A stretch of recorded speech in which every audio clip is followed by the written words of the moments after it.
Hello everybody, welcome back to another art stream, and today we're doing something a little bit different than usual. So usually I'm working on either like personal art or art for like the streams, like emotes, or I'm doing commissions or something like that.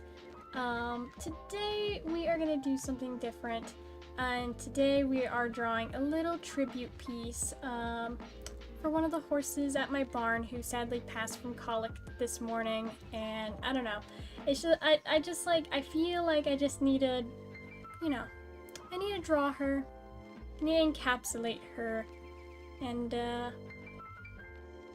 thank her for all of her time and helping me learn how to ride. So and it's like, I know she was not my horse, but I think this is at least something I can do to like give to the barn owner, maybe make her feel a little bit better, and yeah. So we're gonna draw ponies today. These are some older pictures of her when she first came into the barn, so she's a little worse for wear in these photos. She was a rescue, and you can see in some of these photos like her feet are pretty bad, and she has a pretty hollow back. We did the best that we could for her to get her back up into shape, but you know, sometimes life has other plans. But she was a good girl, so we are gonna draw her today. We are gonna make something beautiful, just to capture her and her life. And I'm not sure where I want to go with this drawing. I think today is just going to be just some sketching, some playing around with some stuff. I honestly haven't drawn like a realistic horse in quite some time. And today's drawing might end up more cartoony. I mean, I don't know. Who knows? But we're just going to kind of sketch some stuff, and I hope you guys join me for this journey as I'm just sketching, because a lot of times I don't even do sketching on stream. Most of the time it's just doing line work when I already have the sketch already like pre-prepared. So it's gonna be a more chill stream, just kind of vibing, sketching, doing stuff. But yeah, so I don't know. I have a couple different ideas.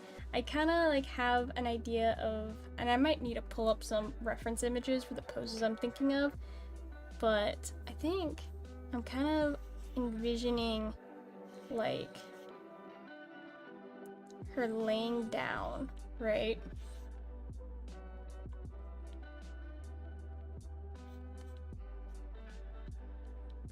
Kind of like this.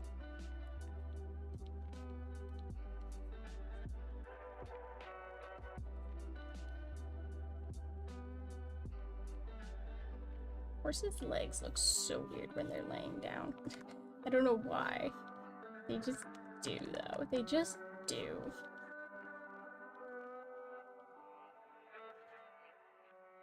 And kind of have the tail coming out like this.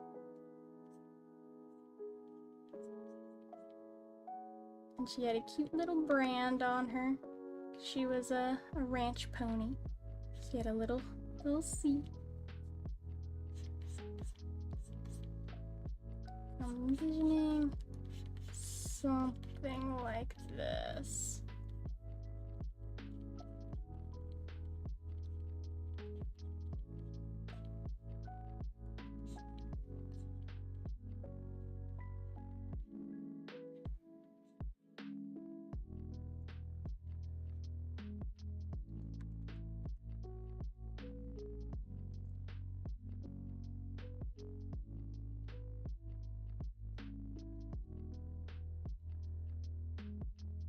I'm definitely gonna have to get a reference image now that I'm thinking about it.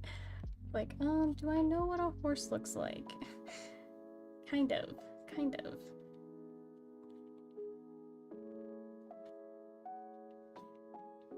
Horse anatomy, man. It's like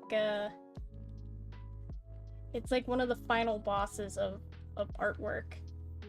Like, you know, like a lot of people, they struggle like drawing hands or drawing cars. horses are also one of those big bads of drawing for some reason, where it's just like, how does one draw this? I don't know.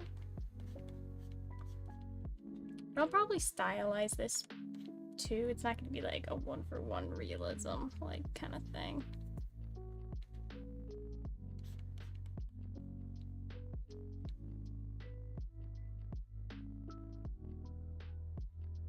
Something like this. And I'm thinking of having like kind of like grass coming up.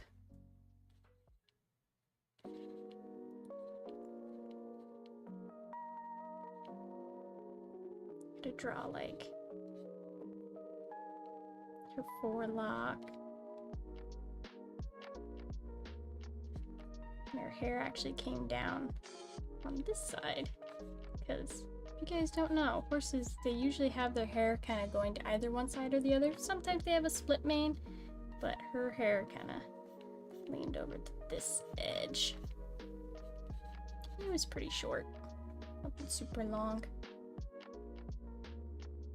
Because, you know, she kept rubbing it out on the damn, on the damn fences.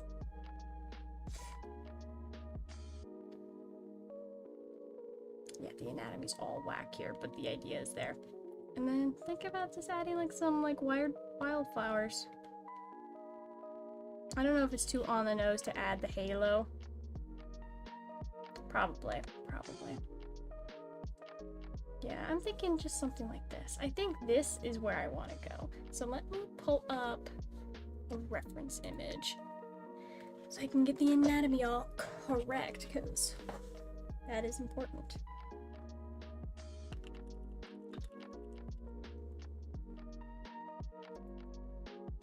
Little fun fact for you guys. Horses only sleep about 2 hours of like actual REM sleep a day. They do sleep more than that, obviously, but it's not REM sleep, and it's standing up. So you don't often see horses lying down like this. Not very often, at least. I think I did draw this pose once. Where was that? I think I drew it. I drew it for one of my art classes. Art studies.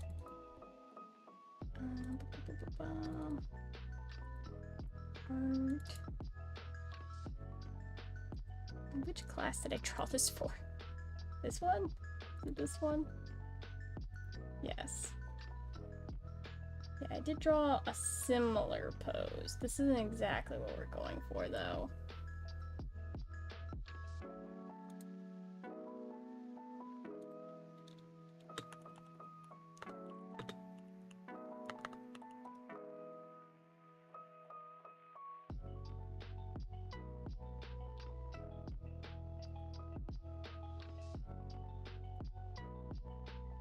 Yeah, something like this. This is what I want. This is the reference I want. Right here.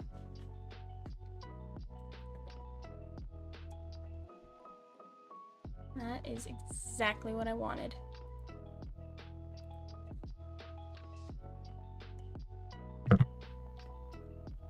Can I get a beat? Thank you.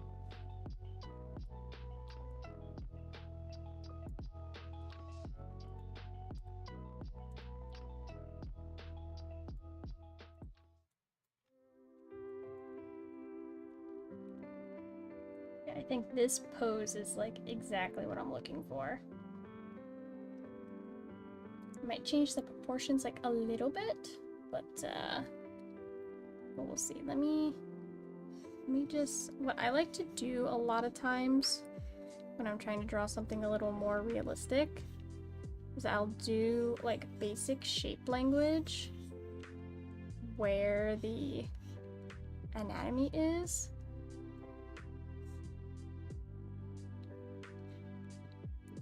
So that I can get everything proportional.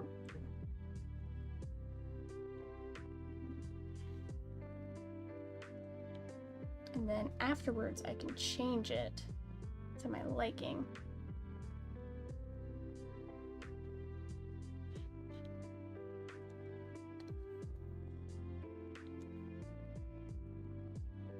So you can get basic shapes and then edit it from there.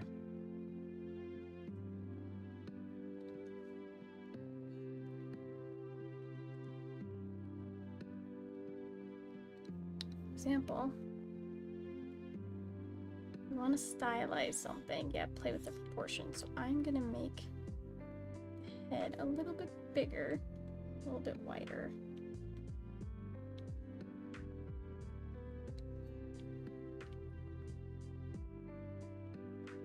I'm going to take the back, shrink it just a little bit. Make it not so wide.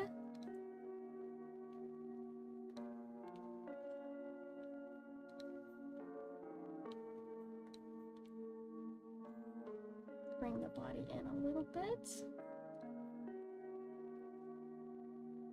Get the proportions I'm looking for a little bit closer.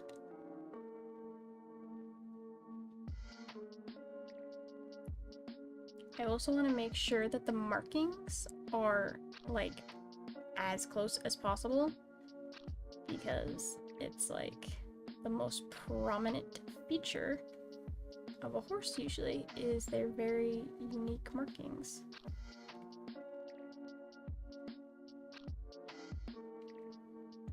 So I want to make sure to capture that as best I can.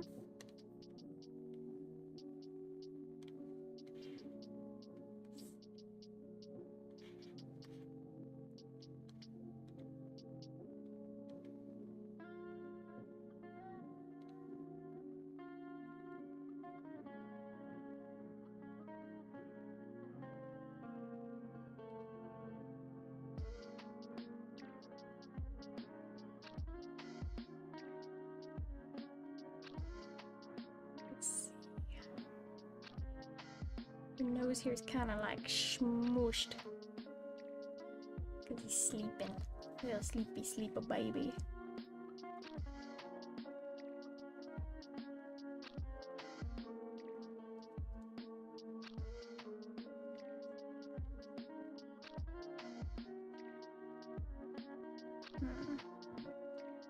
The horses' noses, they have like this like hook to them.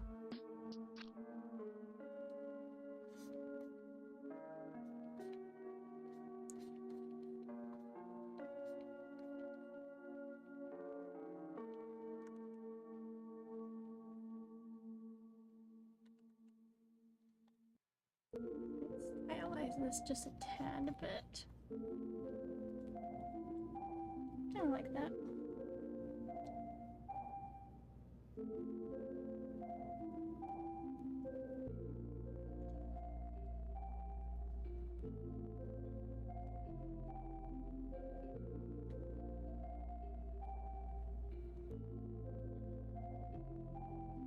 Even stylize it a little bit differently.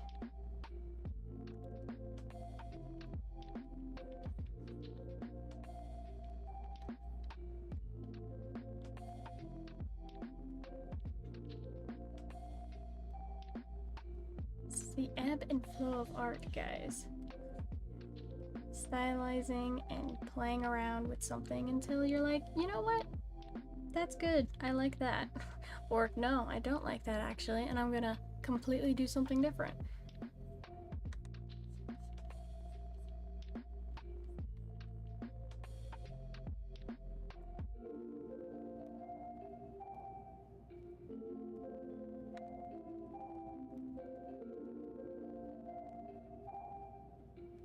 So weird. I don't know. What is not working with these nostrils?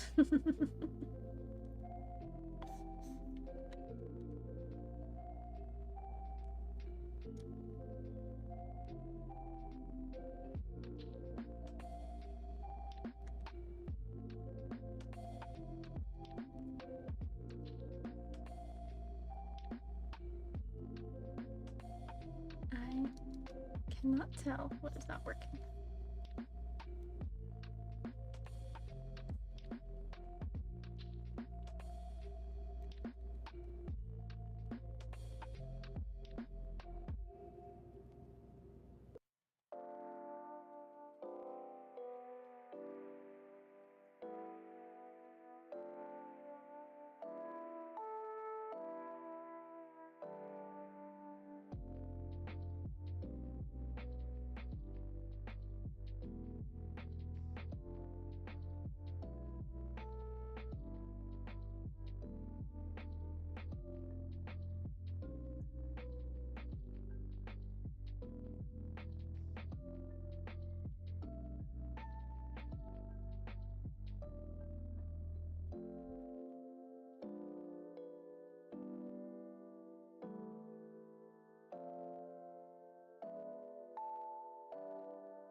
I might have to do more editing on this than I thought.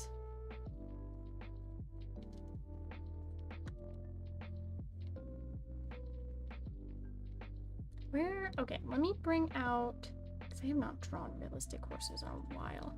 What I can do though, I can bring up my concept art for my unicorns that I designed. Kind of get maybe a better look at how I did their anatomy for this. You see how it's like kind of realistic, but there's, you know, there's stylization there. I also think it's like the angle that's kind of screwing me up here on the face.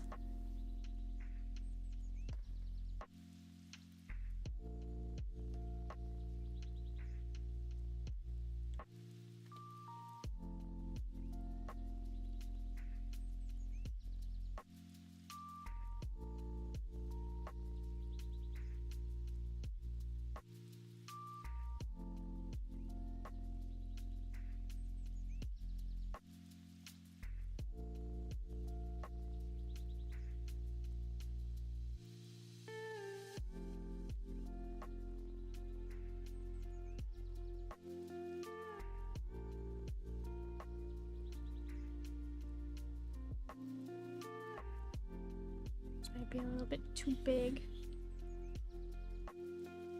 I'm not drawing a mule. Drawing a horse. Horses have small ears. Well, relatively small ears, I should say.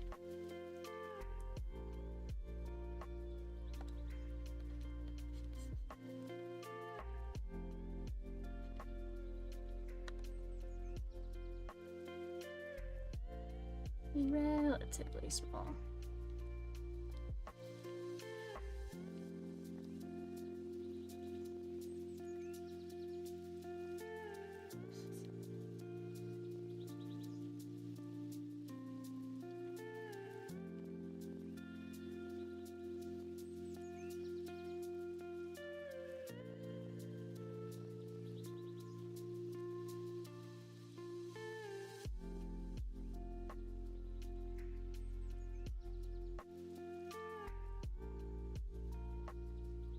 Do a little bit of fixing on the face here.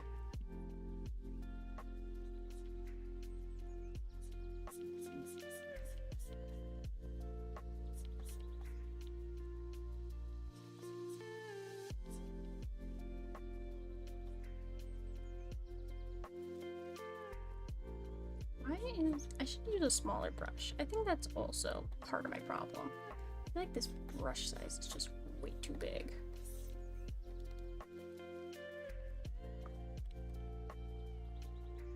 So I'm working at like a really small size right now with the sketch. And if I'm using a really big brush, it's just gonna look sloppy.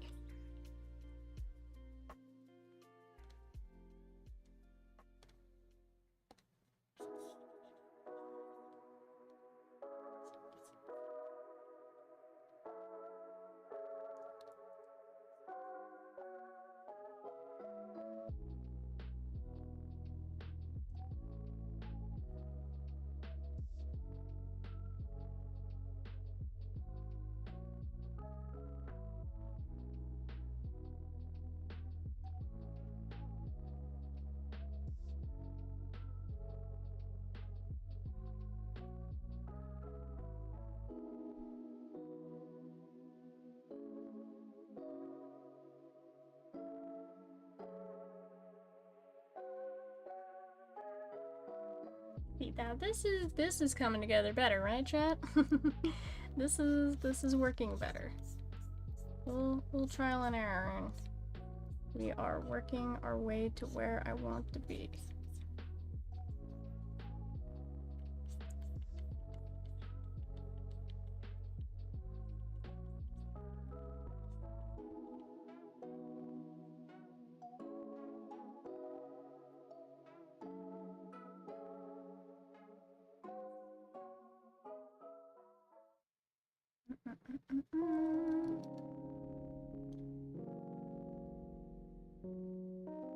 I might just bring all of this down a little bit.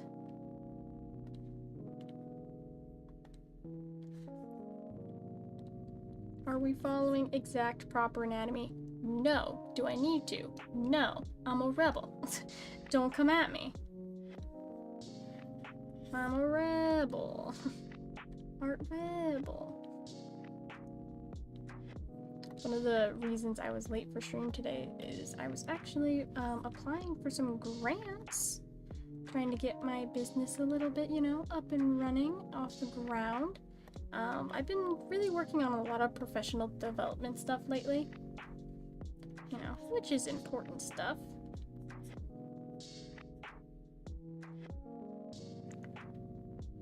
If you want to be an artist, you gotta do the stuff you don't always want to do, which means professional development. Bleh. I know, not the most exciting thing in the world, but important, very important.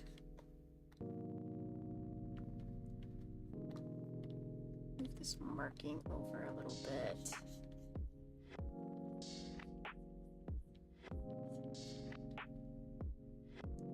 The white kind of comes down to the nose, down to the nostril.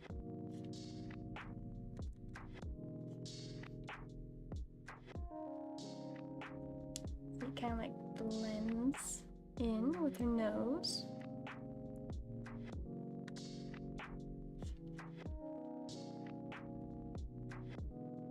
And then on the opposite side, does not come quite as close to the other nostril.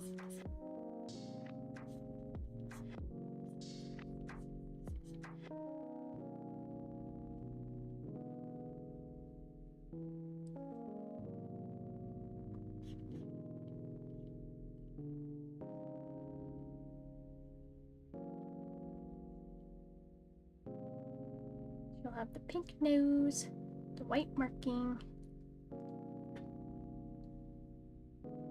kind of a blackish tint around the muzzle area.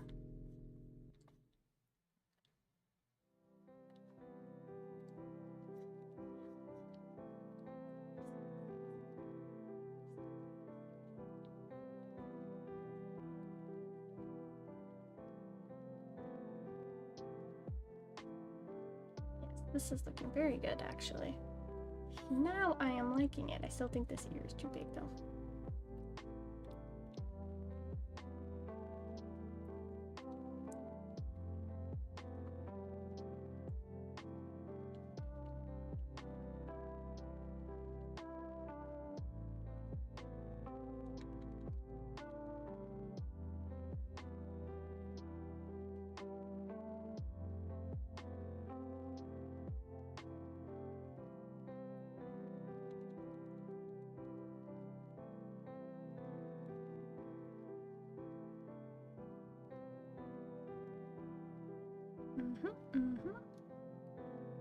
Okay.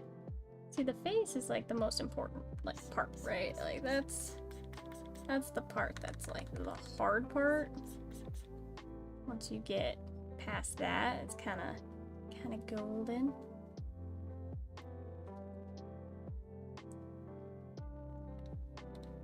I feel like I need to edit this section a little bit, though. Kind of make it a little bit. So we would have this part.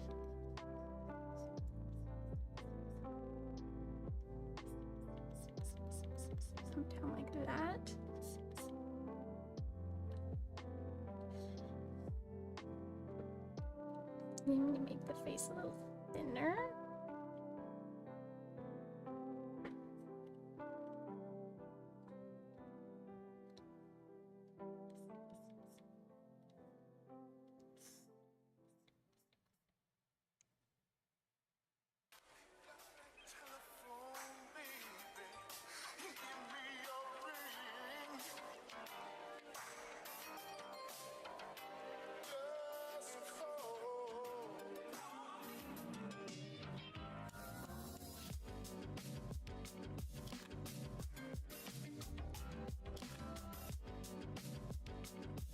Exactly following the anatomy of a real horse here, but yeah, trying to make something kind of work.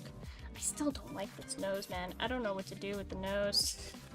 It's like every time I look at it, I'm like, it's worse and it's bad.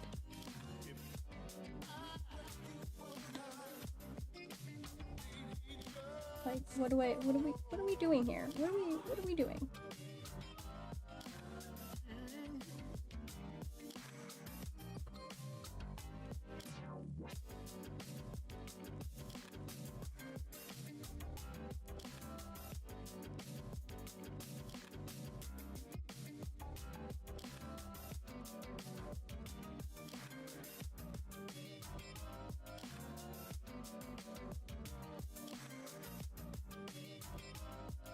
I'll leave it for now.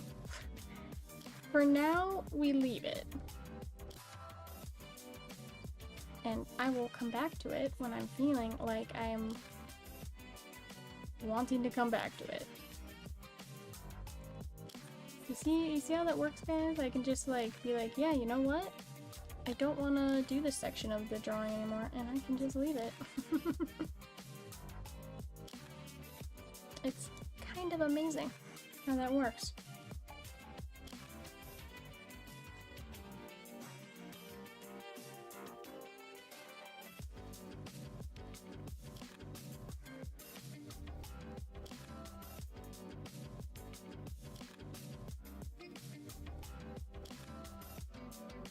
Let's work on the body right now. So kind of give like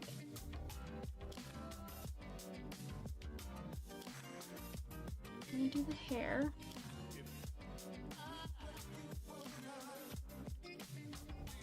I'm gonna make it kind of free flowing, longer in some places, shorter in others.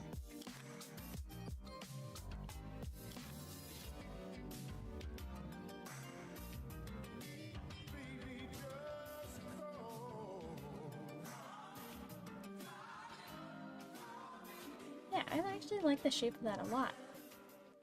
I do.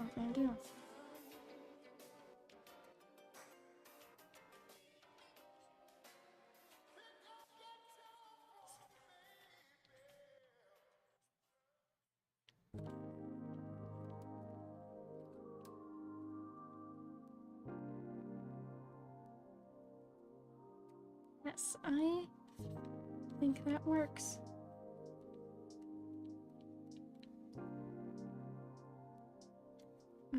Okay. Yes. Start sketching out some of the actual anatomy here.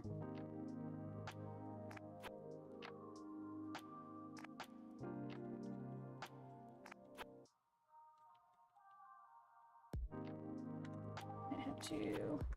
You know what I should do? I should do this on this bottom layer so I can kind of get like kind of a better grip of the anatomy.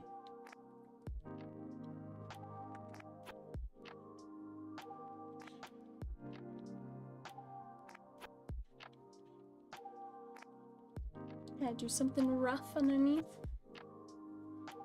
It's like there's always like a couple layers when I'm doing my drawings. It's the ugly sketch, the more normal sketch, and then the line art. Sometimes a more polished sketch in between there somewhere. Sometimes.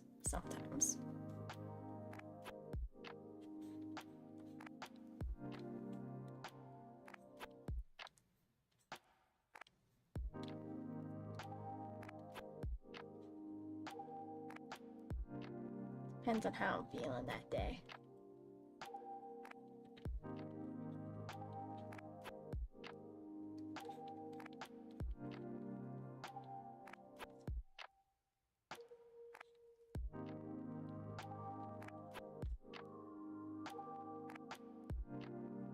I'm gonna draw the shoulders.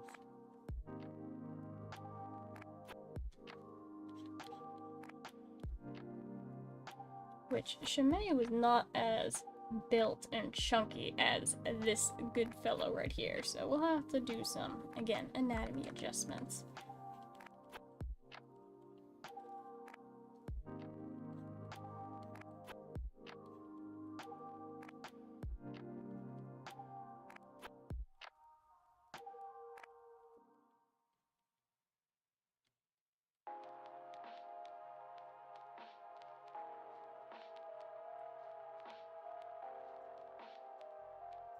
It's always these like back legs that kind of like get me. The anatomy on it is so weird.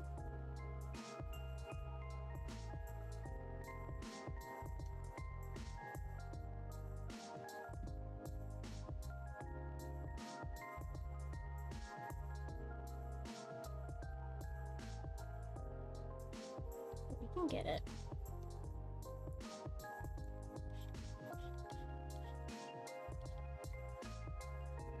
We can make it happen, Captain.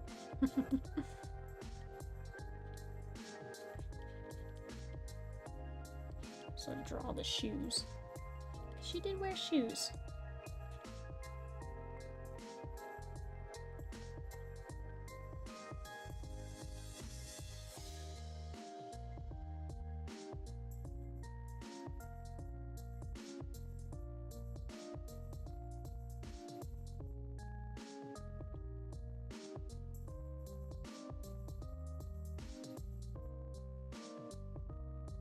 Okay.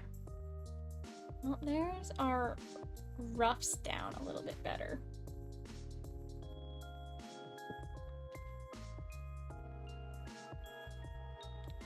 I can actually go in and do more cleaner kind of sketch.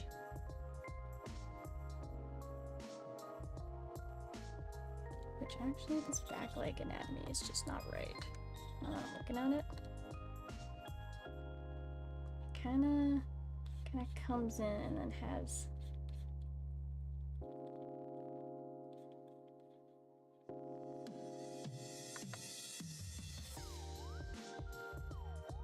like that.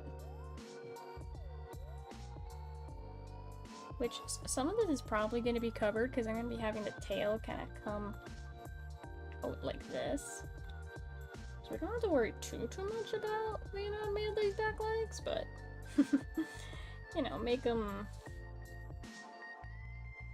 make them good enough.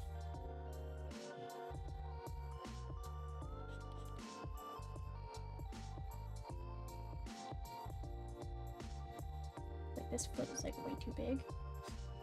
Like way too big.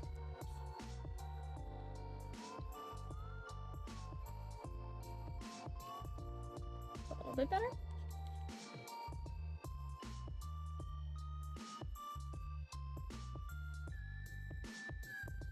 Just to pay a bit better.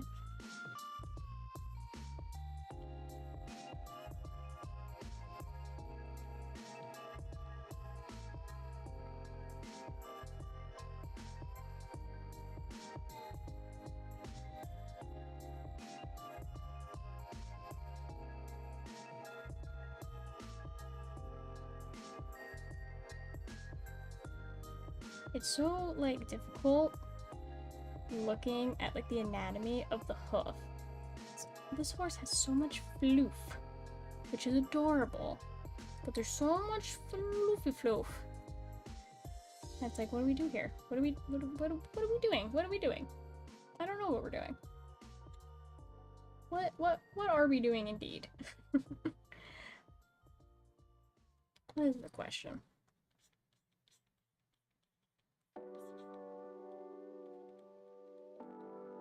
We're trying our best. That's the answer.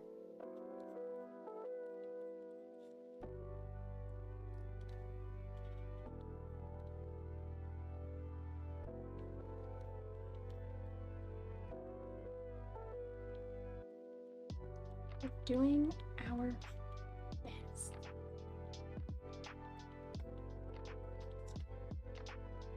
And that's all you can ever do. Like,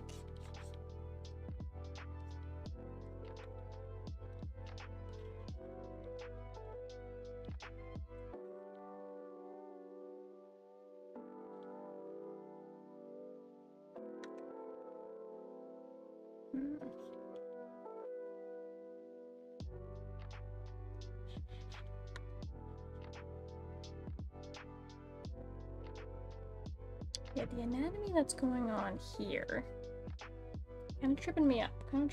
Like, how do we draw this?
Anatomically, is this closer to being correct than my last drawing?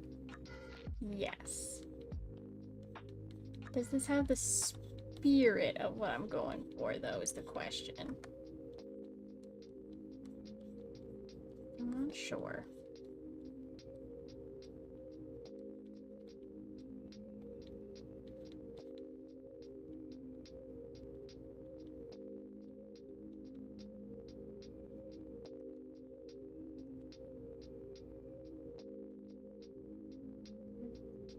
White. Sure.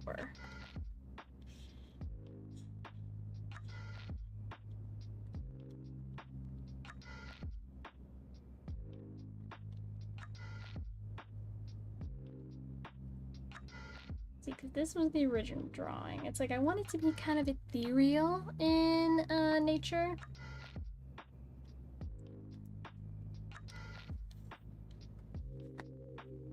Let's do a little copy paste. Copy paste.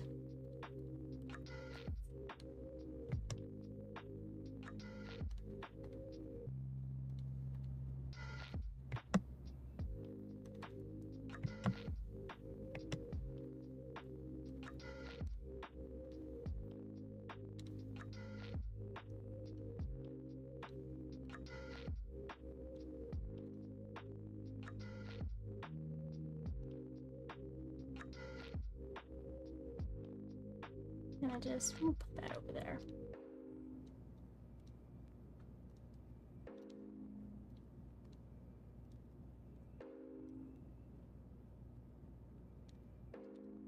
And we will edit this further. Iteration is the key to success, chat. Iteration is the key.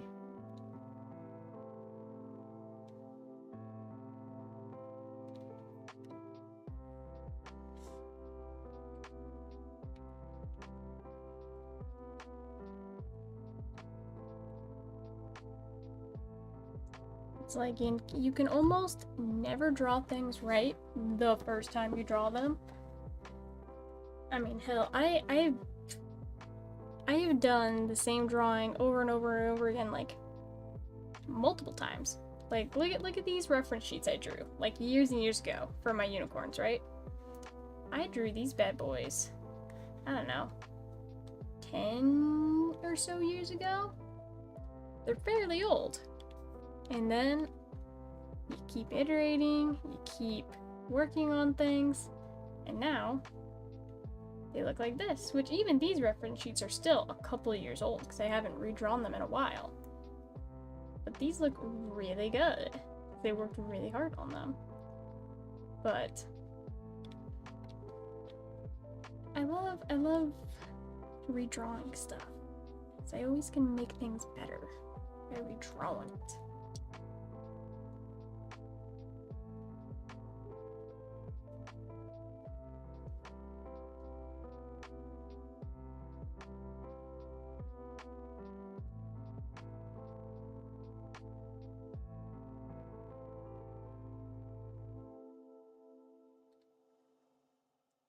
Such as the head, which is still bothering me on this drawing. When I was a kid, I learned how to draw horses from a movie called Spirit Stallion of the Cimarron. And that movie, if you had the DVD, would teach you how to draw Spirit, like step by step by step.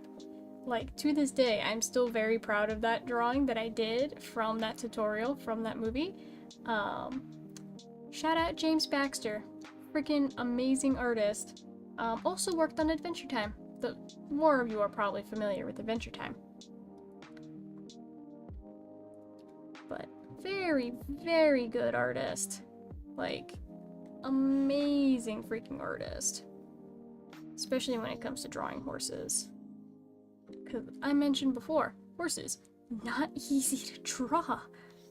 There's just something about it that is, you know, difficile. Very, very difficile.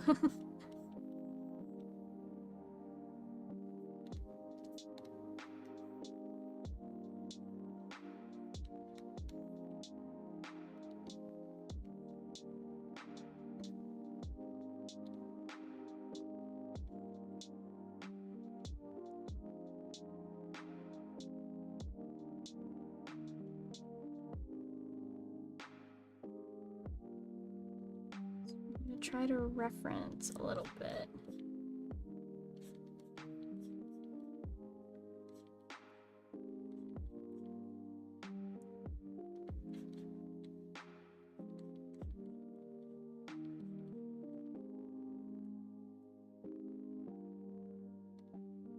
See if I can get something that looks a little bit more like what I'm wanting.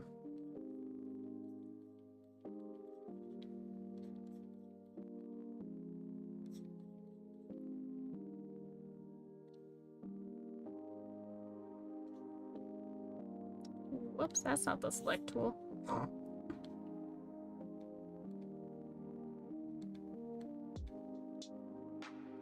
You know when you like try to do something and then it doesn't work and you're like, whoops? That's what I just did.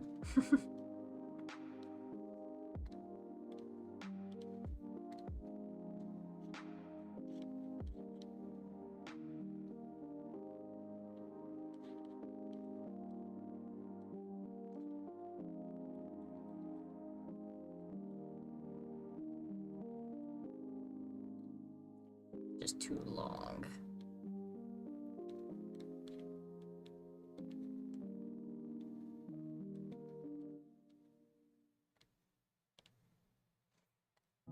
There are some people who can just like see a reference photo and just immediately copy it. I wish I had that skill. Like, goddamn, I wish I had that skill. I do not have that skill. I have to draw things a freaking billion times before I can get them to be like what I actually was trying to do. So I just keep drawing the same thing over and over and over and over and over again. Until I like it.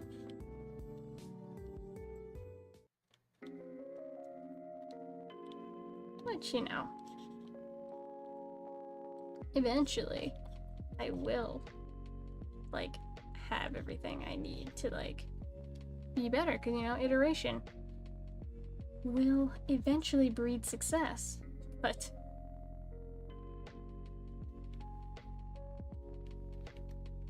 at the moment, I'm not good at copying from reference. It is a bit of a fatal flaw.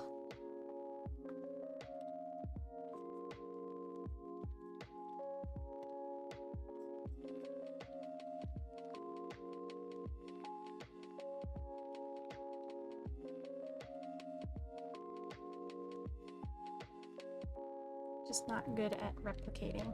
I've literally seen people though, like, if you ever watch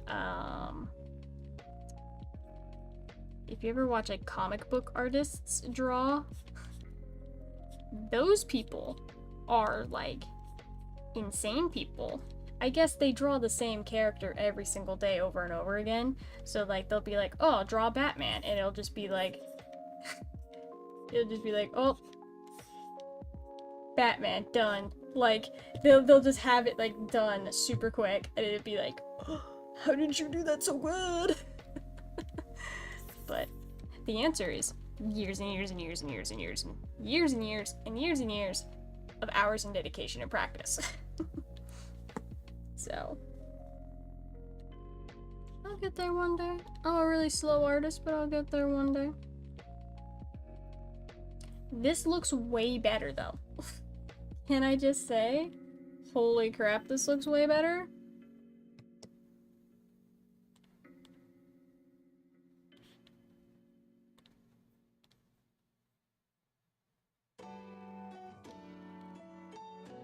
Okay, I'm gonna transform this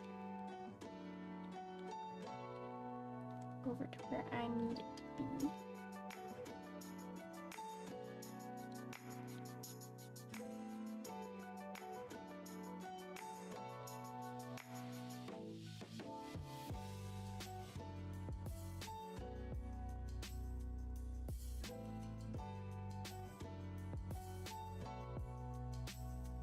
I'm gonna adjust my proportions a little bit again.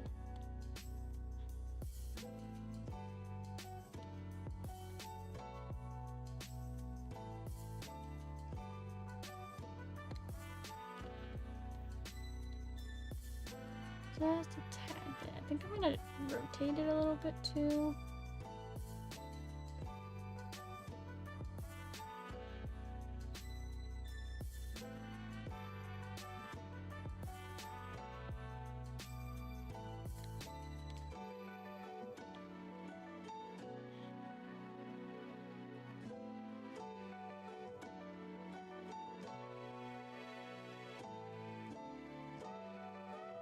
Small incremental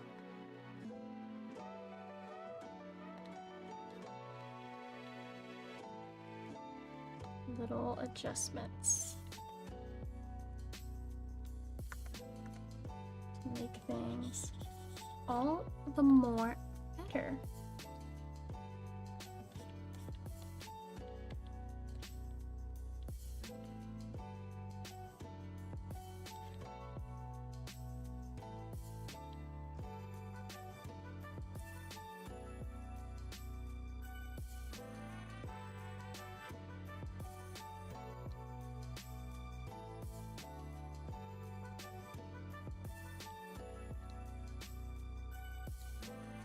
Whoops, what did I select? Stop it.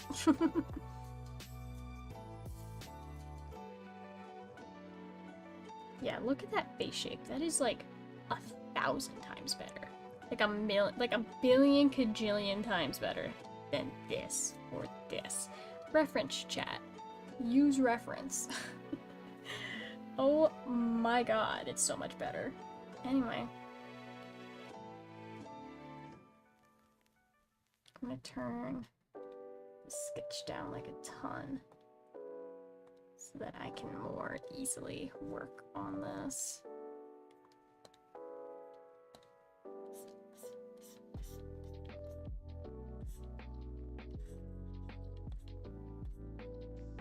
Kind of clean it up a little bit here.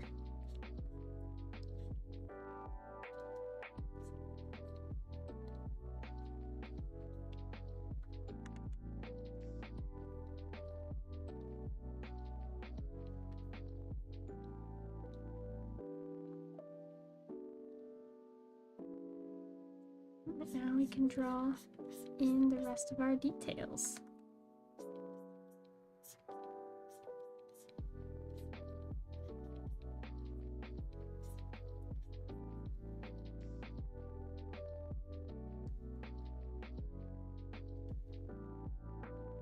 I think actually this ear needs to be out a little bit further.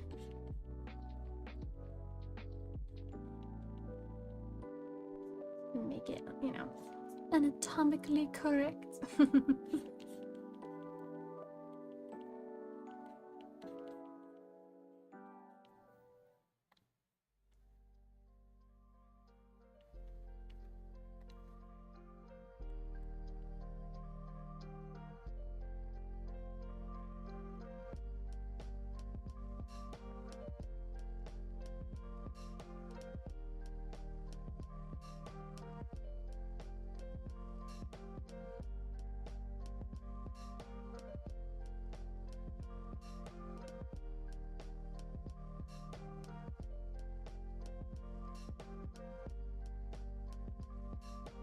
Brighten up the sketch layer a little bit just so I can see it a little better.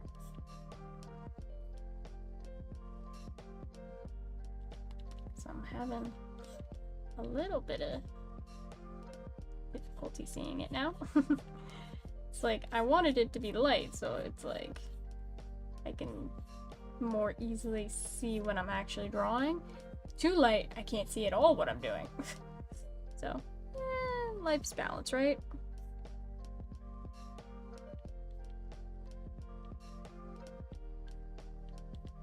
It's all balance.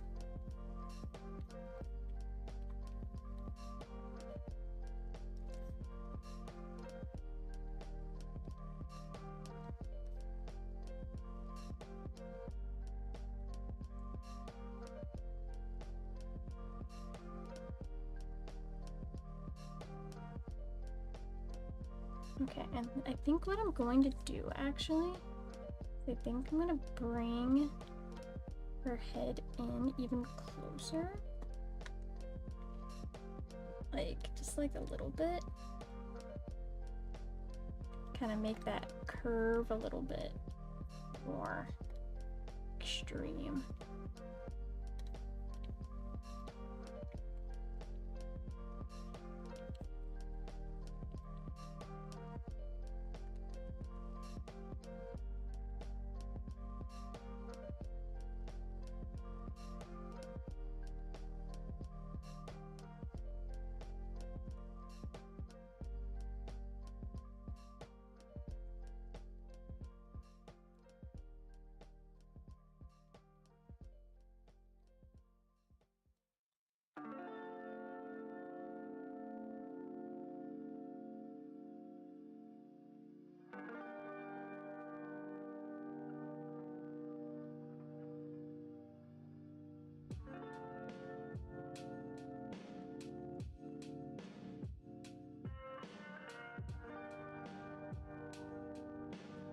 Good now. This is looking good. Now I'm a little more happy with what we're doing here.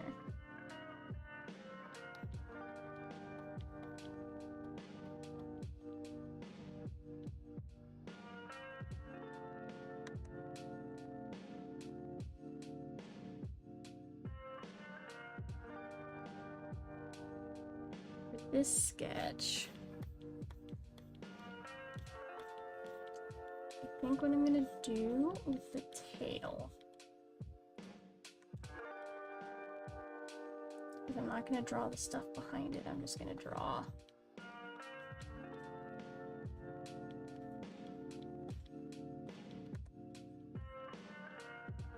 tail itself, kind of like this.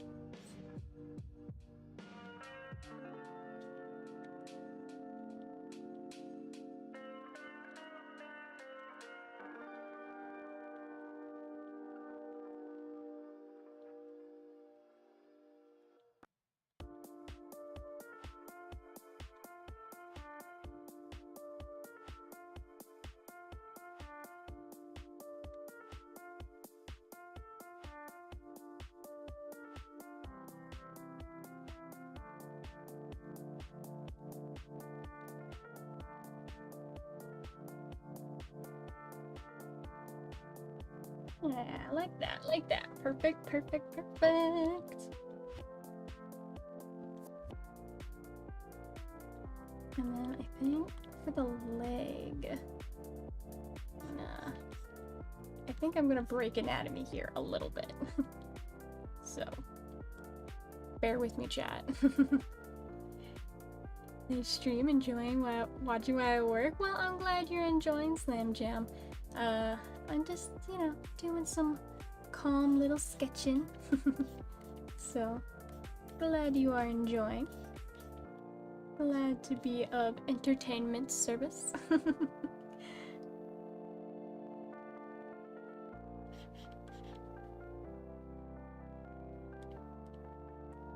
Okay, so I'm gonna bring the leg. I'm just gonna take this.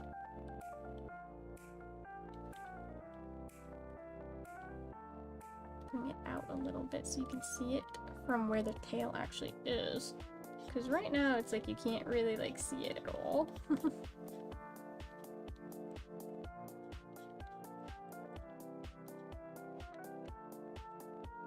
Hidden behind the tail. So just a little, bring it out just a little bit so you can see it. Just a tad, just a tad.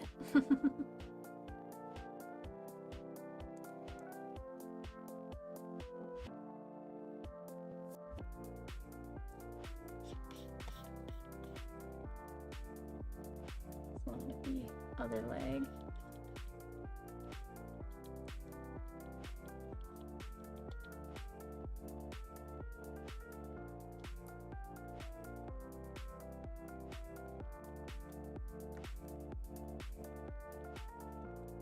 Give like a roundness to the belly.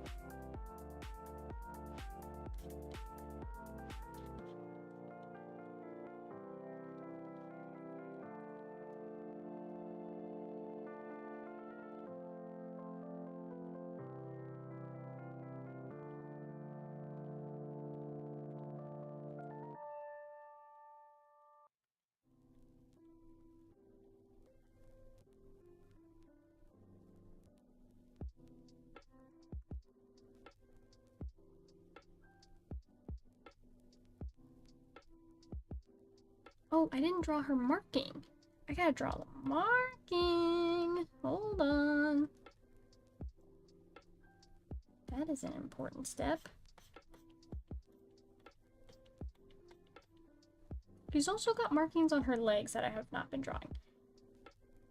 They're not like super noticeable, but she's got like the little white socks on her back feet.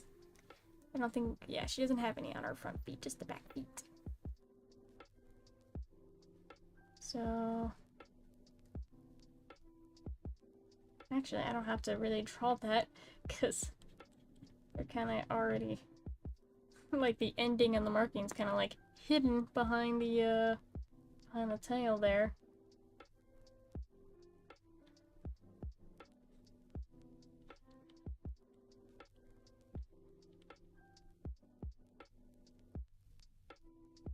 So not much to do there, but I do have to do the marking on the face.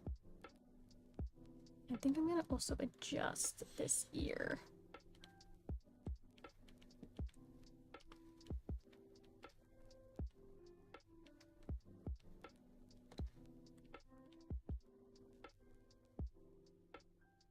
That actually might be too big. I'm just gonna turn it just a tad bit.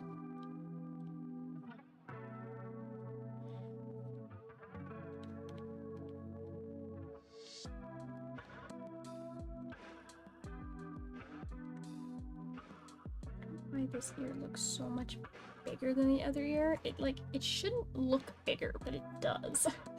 Like, I don't know what the discrepancy is here, but there's some kind of discrepancy.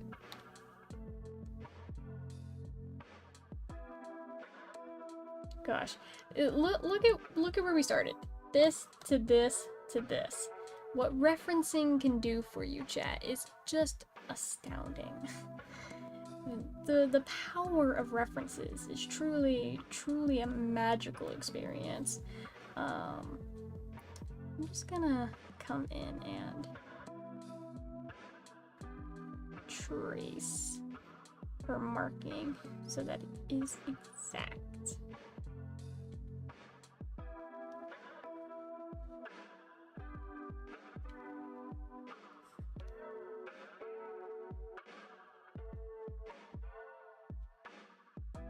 I want it to be accurate.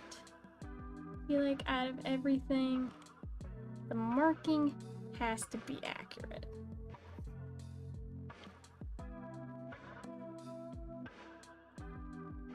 I'll just give a little trace along the face just to give me a, what do we want? Just a reference, I guess. A reference for my reference for my reference. You know? Let's put that on its own layer so I can adjust it to the size it needs to be.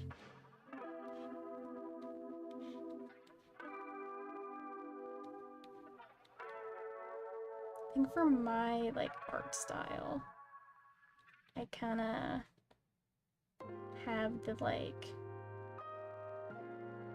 face shorter.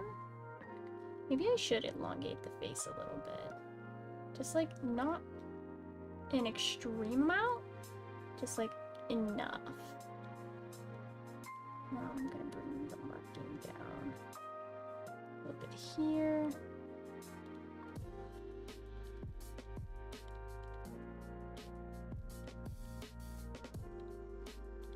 Down. Okay. And let's elongate the face just a tad. Yeah, you know, it's kind of famous, horses having long faces. Why the long face? It's kind of a saying for a reason.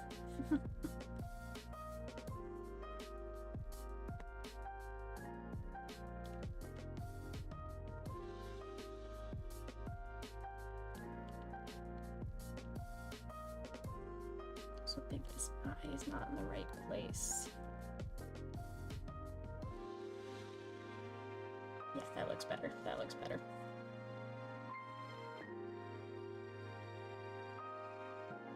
And then we can draw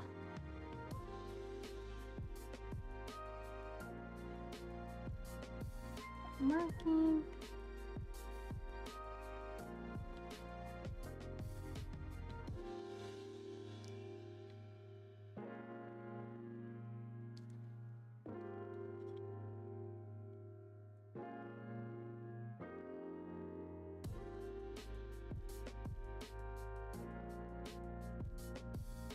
Does it go on her bottom lip?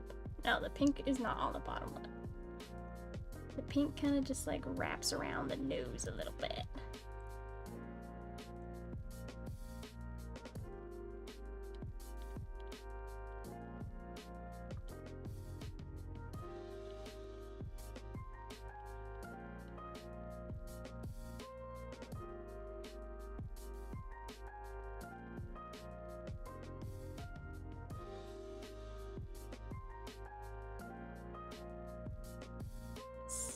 This section is like way too pointy.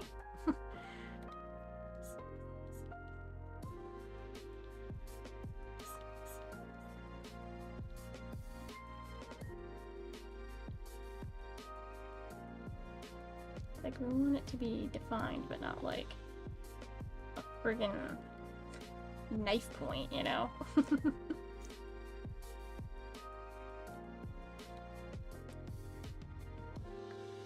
Yes, that is what I want it to look like.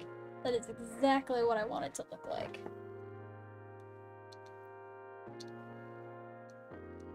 Thank you, freaking Jeebus. We are finally at a place where I actually like the drawing. Hooray, a freaking za. Okay, I'm going to enlarge sketch now.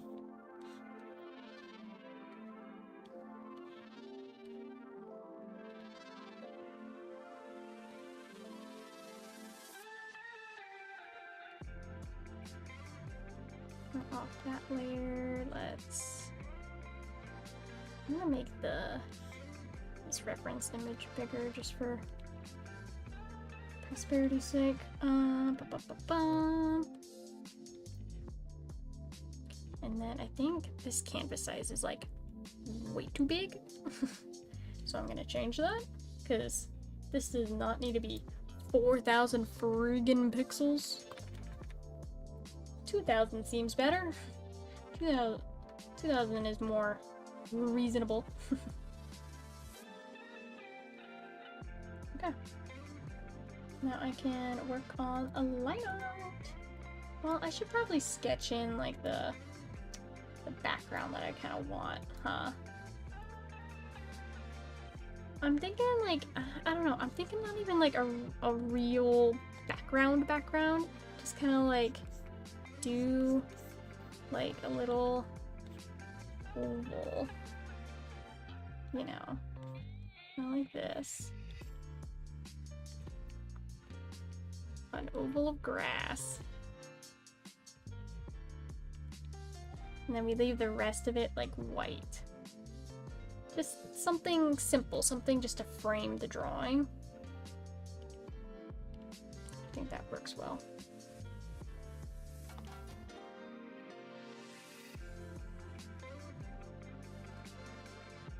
Okay, awesome.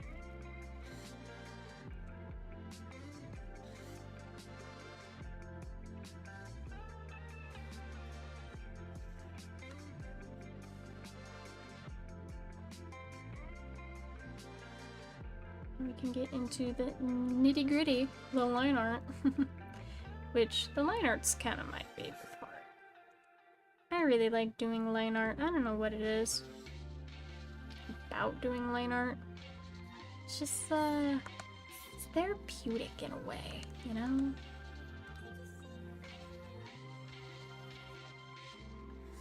Just, I can't describe it. Just is.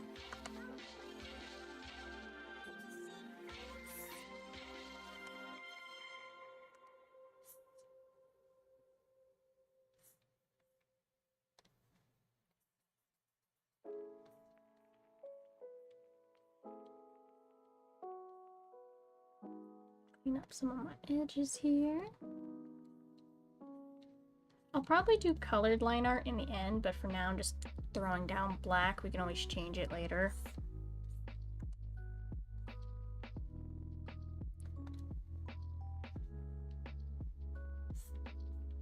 Because there's this beautiful thing. I don't know if you guys have heard about clipping masks and clipping layers. It's kind of the best thing in the world, if I'm being honest. Clipping masks and clipping layers. They'll change your life. If you don't use them and you're an artist, start freaking using them. They are amazing.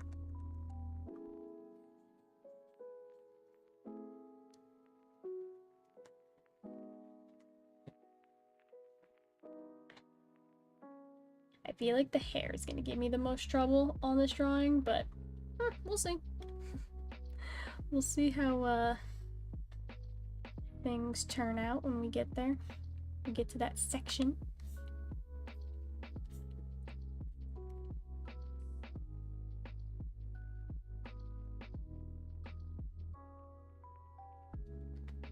Do like a 6 with this. Something not too thick.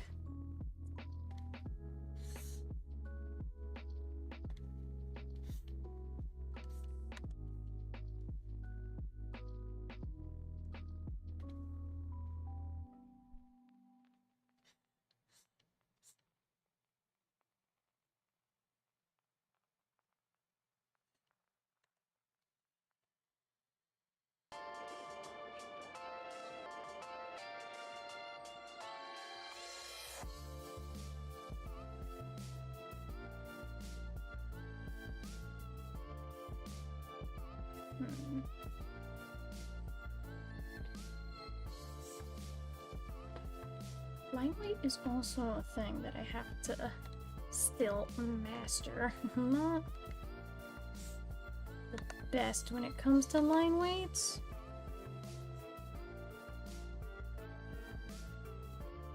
I'm actually gonna thicken this up a little bit too.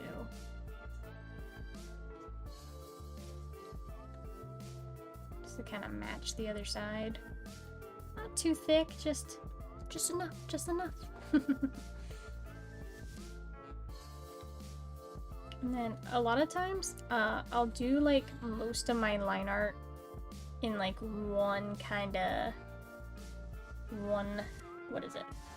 size of line art, and then I'll add a extra stroke of thickness on the outside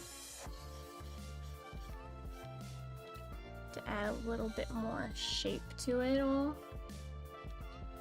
you know?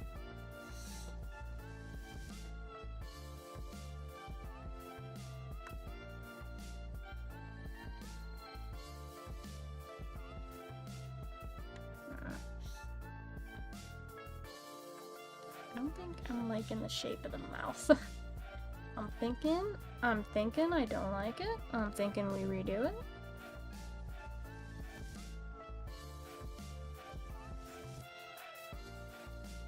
A little bit better. I just didn't want like as drastic of like a curve. I'm really hoping that I can eventually upgrade to the newest Clip Studio Paint version. I recently, like, I don't know, 9 or so months ago, upgraded to version 3.0 of Clip Studio Paint. I was on like version 1.0, I think, beforehand. Like, I bought this program a long time ago. But I upgraded to 3.0. And I was thinking, like, man, I should probably upgrade to 4.0 because there's some features that like are really cool that I really want to utilize, but I can't because I don't have the newest version of the program. One of these things that I really want to play around with is the puppet warp tool. Like, that looks so fun to play around with, and I can't use it because I don't have the newest version. Upgrading to 4.0 is really not that expensive. It's upgrading from like Pro to EX version. That's like really expensive. And I don't know if I'll get the EX version anytime soon. But Pro, possibly. We'll see. I did mention that I was thinking about applying for some art grants. Kind of get my business off the ground a little bit more. Because there's just stuff I need that I don't have access to right now. Like printers. My printer died and I really need like a archival level printer. So hopefully I can get some of these grants going, invest in better equipment and materials, print out more like stickers and products, because like I actually finally, let me tell you guys about the nightmare that I had with Vogue Race. So this is probably not even Vogue Race's problem. This is a me problem, okay? So don't take what I'm saying here and be like, Vogue Race is a bad company. They're not.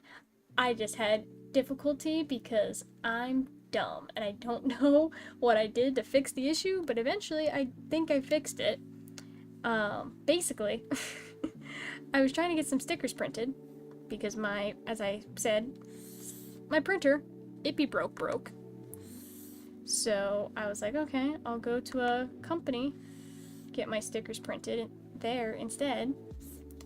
And I chose Vogue Race because Vogue Race actually has very low minimum order quantities, which is nice because I wanted to print a bunch of different designs. I'm printing 7 different designs and I'm getting, I think I ordered like 20 of each design. But like a lot of other companies, you have to order like 100 And it's like, I don't need 100. I'm a small artist. I don't know if I can sell that many, you know? So, went with Vograce. You can get a minimum of 10 stickers per design, which is really awesome. And I love Vograce for that minimum order quantity being very nice. But, you know, basically, to print your designs, you have to change everything into CMYK. Now, CMYK is what printers use. That's the color profile for printers. If you're unfamiliar, screens like your computer screen, your phone, they use something called RGB to make their colors appear on your screen. RGB being red, blue, green. But printers don't use red, blue, green ink. They use CMYK, which is cyan, yellow, magenta, black. So you have to convert them for printing so that you get more accurate colors. So, when I went to go print, I was like, okay, I'll convert everything to CMYK. Super, super good. I can do that. Easy peasy. I did it. And my colors did not come out looking like they did on my computer for some reason. I couldn't tell you why, but all of the colors were like shifted by like one hue shift, and they were like way oversaturated, like extremely oversaturated. So after a lot of back and forth with Vograce, and me trying to convert to CMYK in a bunch of different programs, because like right now I'm using Clip Studio Paint, but I was like, okay, maybe Clip Studio Paint doesn't want to play nice. So then I tried Photoshop, and it still wasn't working. And I was like, what the helly is going on? After, I don't know, 5 times of going back and forth with Vograce trying to get these colors fixed, something magical happened, and they actually got fixed. Don't tell me what, like, I can't tell you what I did to fix them, because I don't know. But eventually we did get the problem fixed out of sheer force of will. And now my stickers are in production. So hey, we will have stickers for y'all to purchase soon. Isn't that awesome? But it did not come without extreme headache. So we did do it. But my god, was it a nightmare to get done. So basically what I'm saying is I need my own printer so I don't have to go through that again. So that I can just like do what I want and print what I want. You know? That's what I'm wanting. That's what I'm wanting to do. But to do that, I have to invest in a printer. And printer not cheap. Printer not cheap, chat. I don't know if you guys have ever looked into higher end printers. Printer not cheap. The printer I'm looking at right now is the EcoTank 8550, which, from all I can tell, is a really good looking printer. The problem is that it's $750 that I don't have. Now, you know, with a little bit of work, I can probably scrounge up enough commission money to purchase that printer, but it's a very big cost for a business that's like my size. So if I can get these grants going and I can just get them to donate a printer to me, that'd be so good. Because I actually got a grant before, not too long ago, like last year, through my school. Because if you don't know, I'm also going to art school. I have a previous degree in architecture. That didn't work out. Decided, oh, well, might as well go to art school then. So I'm going to art school. And through my art program, they gave me $100. And they're like, hey, you can have $100. Give us a list of things you want to get, and we'll buy them for you. And they did, and it was awesome. And I got a thermal printer out of that $100, which, if you guys own a small business and you don't have a thermal printer, I highly, highly recommend getting one. It is... I didn't realize how awesome having that thermal printer was gonna be. Basically, instead of using ink, it uses heat to heat the paper and basically burn the paper into, you know, whatever you're trying to print. I use it for shipping labels, and it is so much better than printing them on my old printer. Like, oh my god, it is so much better. It's so quick. I don't have to cut the paper down to size anymore. I don't have to worry about purchasing ink because there's no ink. It's just heat. It's like, it's magical. Thermal printers are magical. I didn't know what I was missing out on until I finally got my own thermal printer, and I'm like, oh my god, where have you been all my life? This makes my business 1,000 times easier. It's magical. Like I said, magical.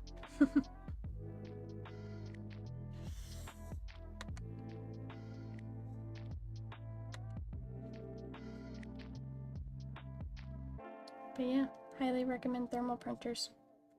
Very, very awesome.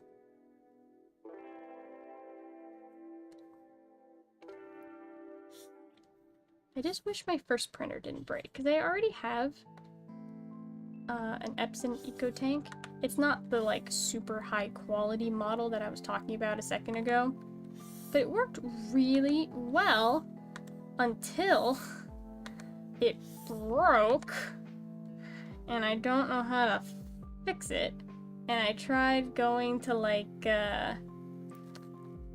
printer fixing companies, and they said basically it would be cheaper for me to buy a new printer than for them to fix it, which seems awful, because it's like we already live in a hyper consumerist like landscape, and it's like, no, why we should be able to fix this. Like, this printer I know can be fixed, and instead of fixing it, we're just gonna throw it away, add more stuff to the landfills. Like, I don't know. It's awful. I wish we lived in a less consumeristic, capitalistic environment where, you know, we could just be like, yeah, we're gonna fix that because it needs to be fixed. And then, you know, not waste the materials that are so limited on our planet. But, you know, whatever. What do I know? What do I know, right, chat? Our planet's only dying. It's like, whatever.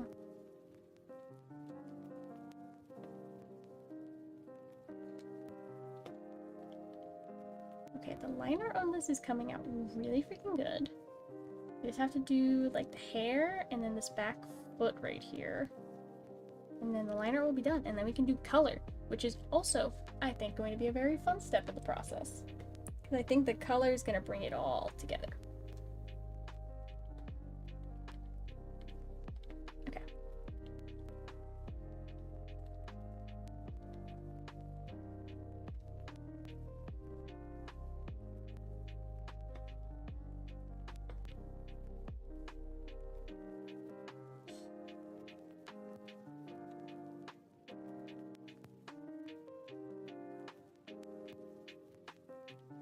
Turn down the line art here.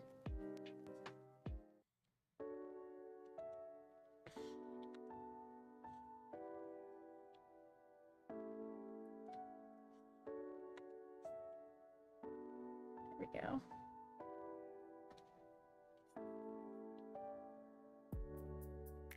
just so I can see a little bit better.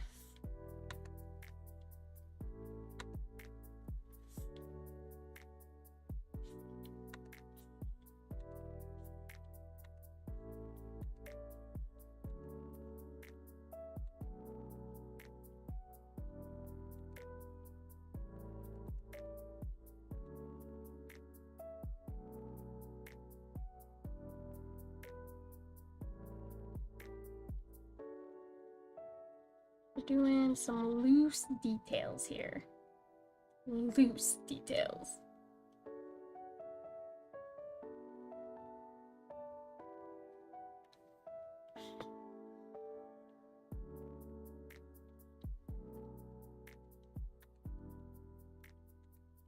Just a couple lines just to give, you know, an idea of where the frog of the hoof is. If you didn't know, the bottom part of the hoof, where those little lines are, that's called the frog. Isn't that cute?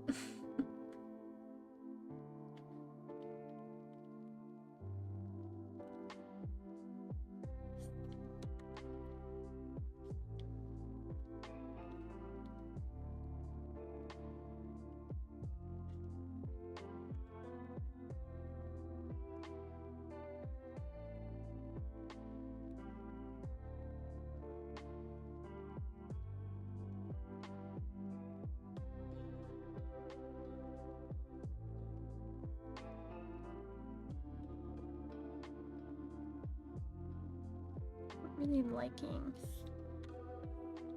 the shape of this.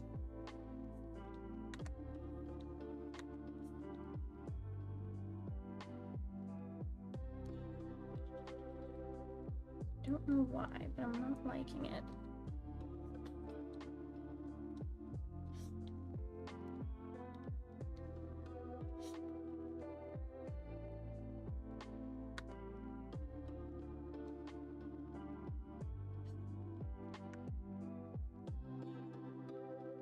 It's a little better.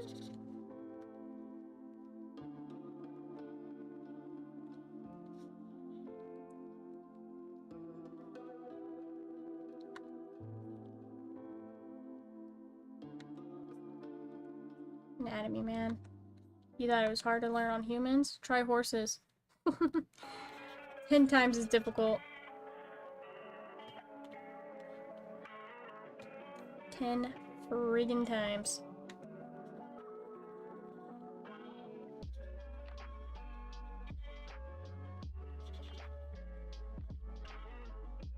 It's like, at least when you're drawing people, right? It's like, you kind of know what you're doing because you're a person, and you can kind of be like, yeah, that doesn't look right because of this, because I know what a person looks like. Horses, completely different animal, quite literally. So, gotta do things a little differently.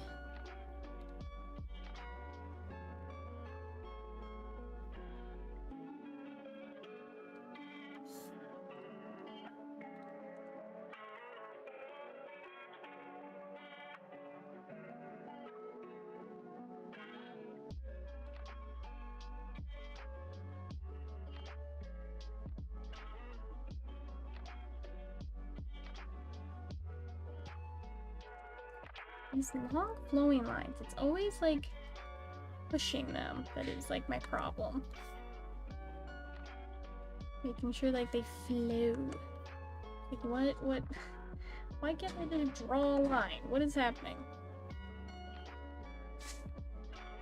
I think this looks okay though.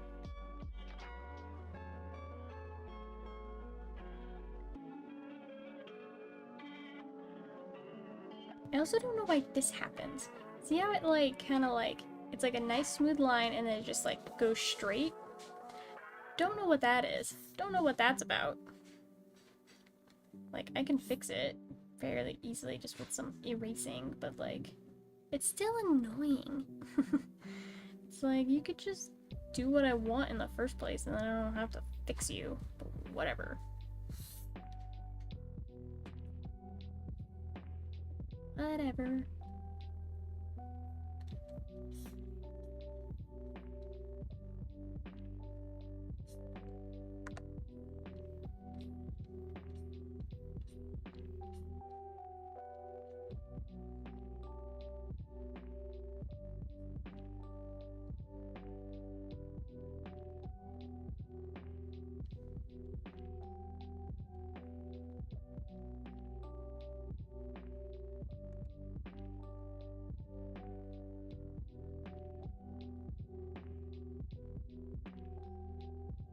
Like if I drew in vectors, it'd probably be much easier to have those like nice, clean tapers.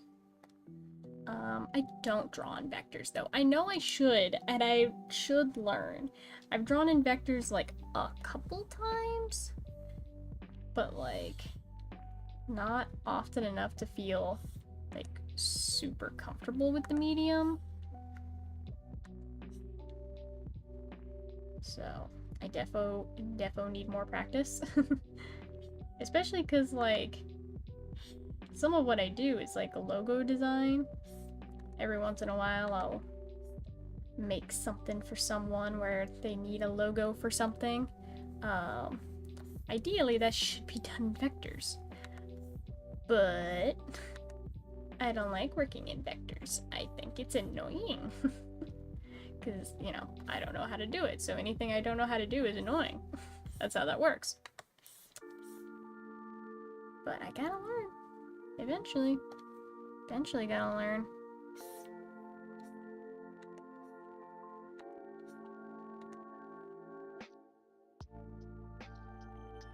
It is how the world works. If I don't learn, then I'm never gonna grow. If I don't grow as an artist, then that's kind of lame. It's like, what am I spending years and years and years drawing for if I'm not growing? And that kind of goes for any hobby, you know? For the most part, it's like, you always want to be growing. It's like some things it's like whatever. I don't need to improve on this because it's just like it's just a hobby, but you'll get more personal fulfillment out of something if you do, you know, grow, and then you can see that progress over time and you're like, wow, I did that.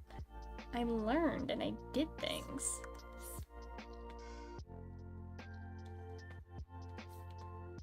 That's the stuff right there.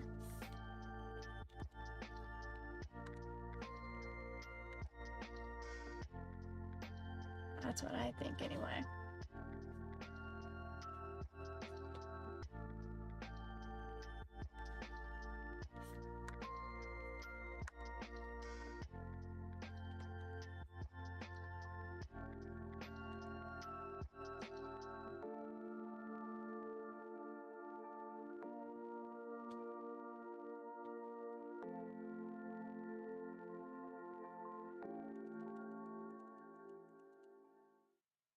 I don't like those lines.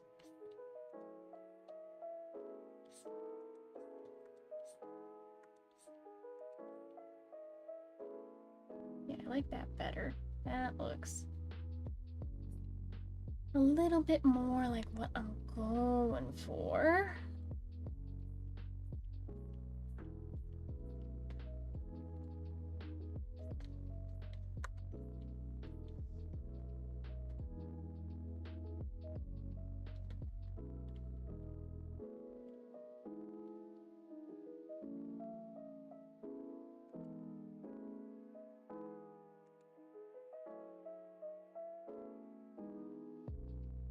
Sometimes I kind of just like make super messy lines too and then just like clean them up afterwards.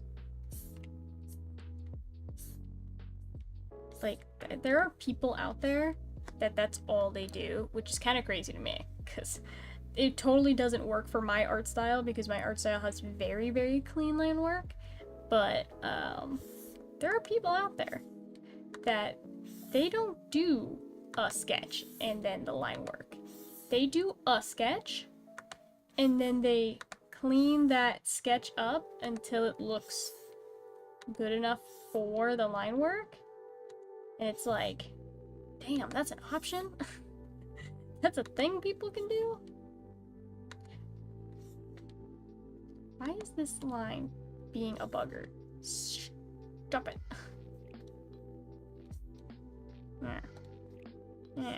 Yeah, I'll fix you,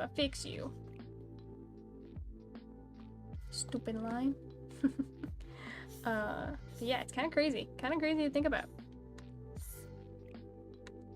But literally just like erase parts of the sketch until it looks like line art. I mean, kudos to them. It probably saves time than what I do, which is tedious, meticulous line work. Rendering too. I really gotta learn how to render better. But, just not really my thing, you know?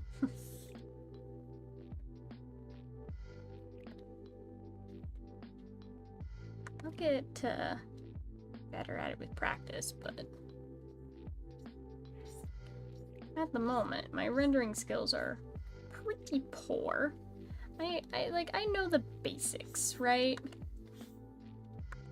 But I could be doing better. That's for certain. But again, it all comes back down to practice. Practice.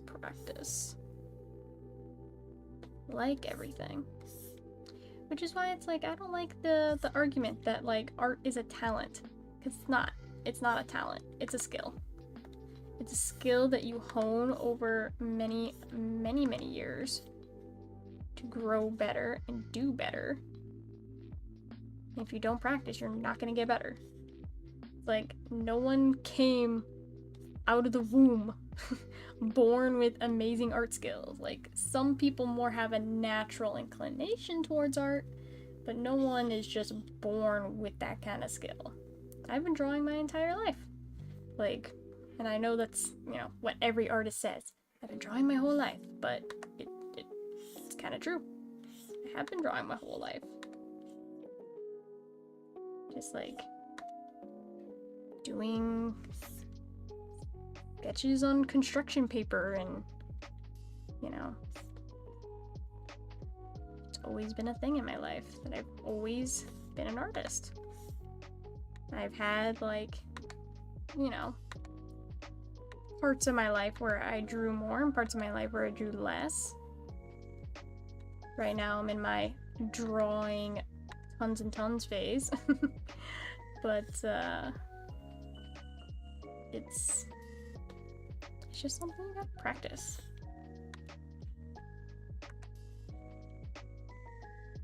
Maybe if I turn my stabilization down, it kind of fix that problem I'm having.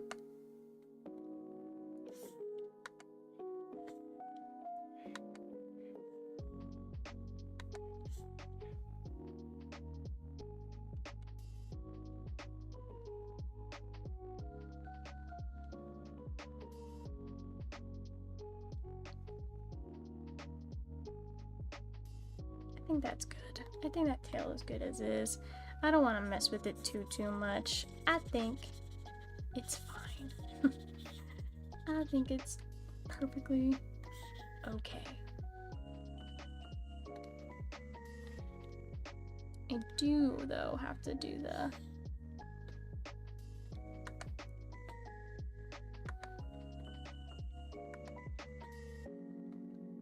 do have to draw the other leg here.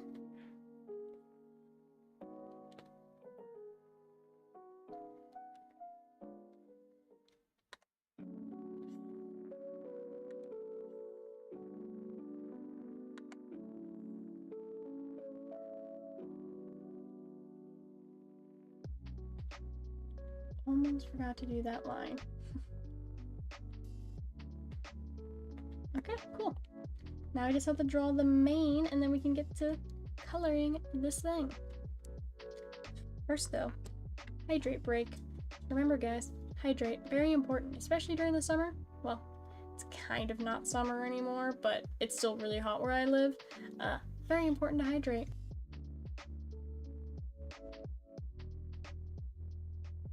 If you're not hydrating, you will regret it and get kidney stones, like I did. So, hydrate. Tis important.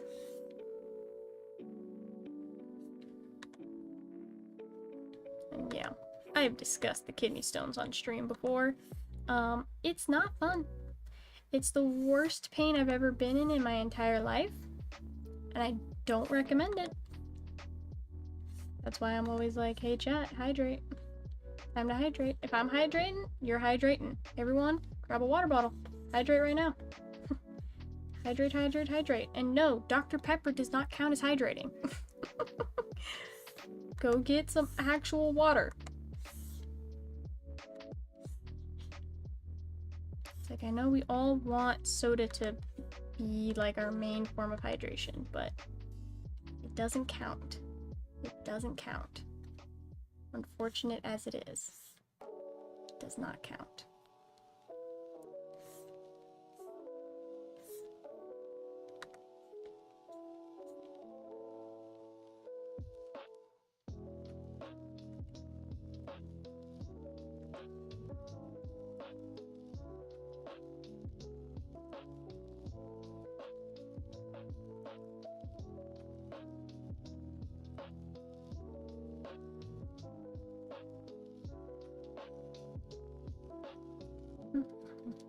Okay, this is looking pretty good.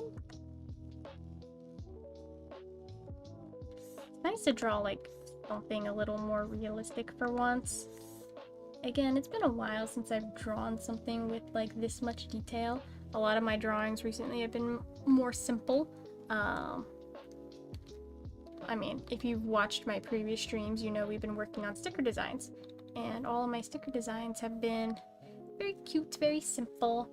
These are the ones we were working on for the past couple streams here, which I love these, don't get me wrong. These are absolutely adorable in every single capacity. But it is very stylized, very cartoony, very bubbly, colorful. So it's nice to work on something else, something with a little bit of a different style for a change.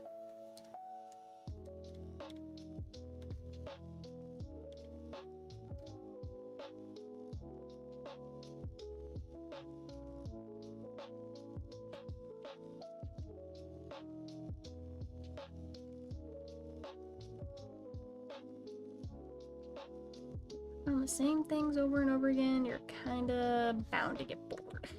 At least for me. I know there's people out there with like hyperfixations that like they can't just draw the same things over and over again forever. I can't. That is not how my brain works. I can draw similar stuff for quite a bit. I did have a little My Little Pony phase for a little while, but don't tell anyone.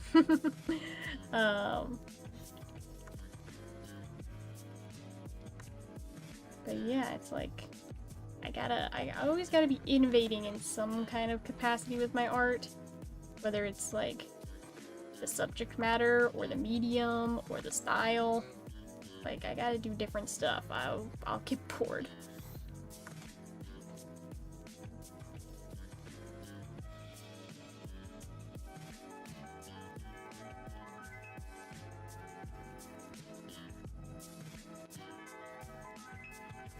What's nice doing? Something different for a change. Not just drawing emotes and stuff. So we did do a stretch of time too where I was drawing like only emotes. And the emotes are really fun because they're, you know, simple and cute. But again, I can only draw something so much before it's like, okay, I gotta do something different. One of my favorite artists, she's like known kind of as an emote artist. She did emotes for years and years and years and years for tons of different streamers. But you know, eventually she's like, I don't want to be an emote artist for the rest of my life. So she started doing wedding paintings, believe it or not. kind of a complete 180 shift there. But she's really good at it. And I'm happy for her that she's doing something new and exciting.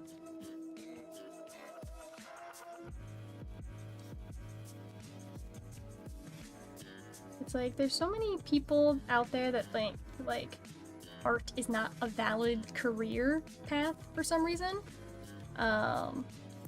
which I think is absolutely ridiculous, because there are just near infinite different career paths that you can take in creative fields.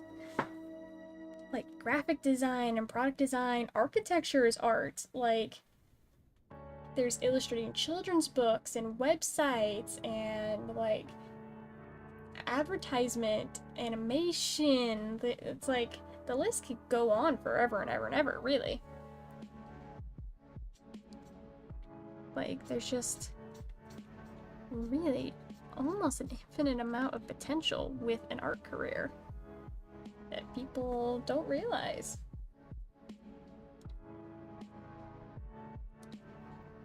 For me personally, I do a lot of different stuff, right? I do a little bit of product design, I do a little bit of graphic design, digital art, traditional art. I table at like conventions and I sell my art online. I do commission work. Like, there's tons of different stuff I have even personally have done. So, if you are an aspiring artist out there, don't let people tell you it's a bad choice. Like, it may take time to build yourself up in this career, but once you're there, like, I think it's just as valid of a career as any. Even more so in some aspects.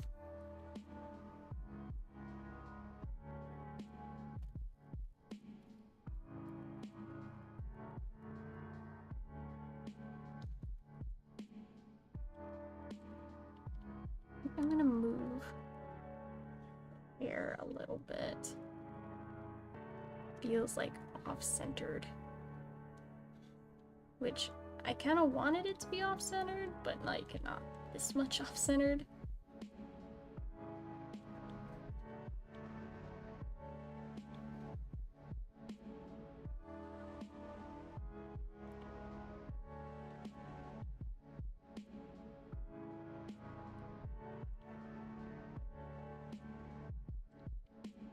That feels better to me.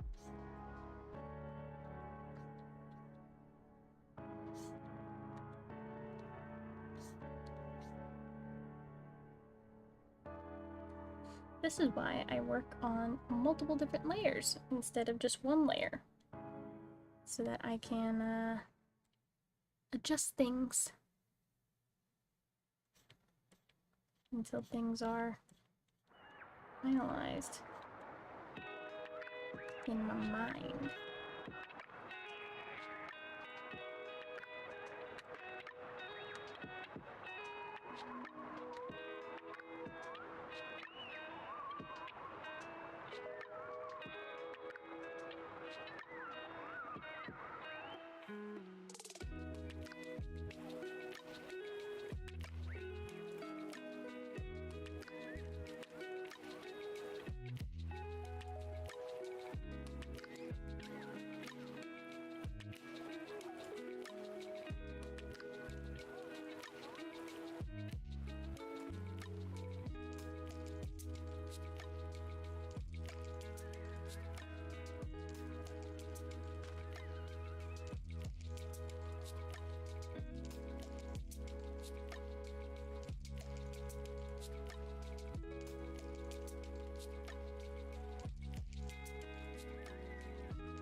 I have the eyelashing over just a tad bit.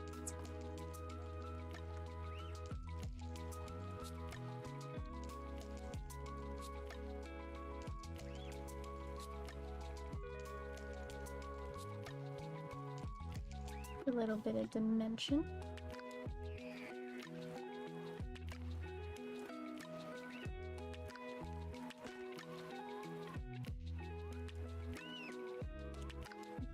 have to do this mane. And then we'll be done with line art.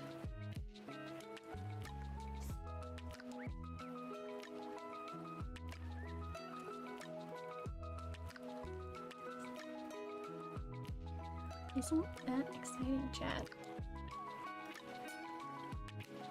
Now, for the mane, I have like a lot going on. So I feel like I'm gonna simplify it a little bit as we go here.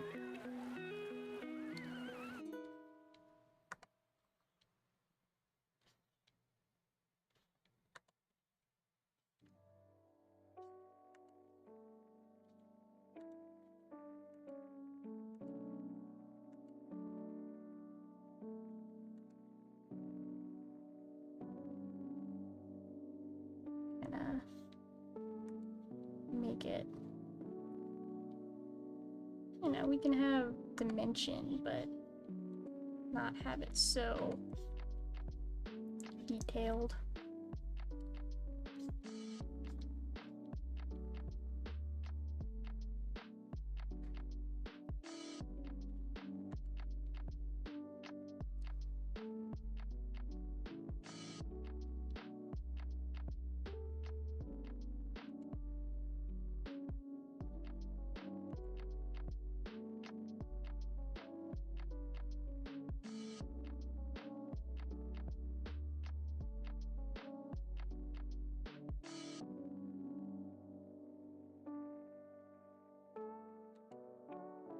Throw in some little wafts of hair.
Yeah, just like that. Okay. Clean it up a little bit. I think we're ready to color this baby. I think so, I think so. Alright, let's get these reference images popped back up here. Take this color.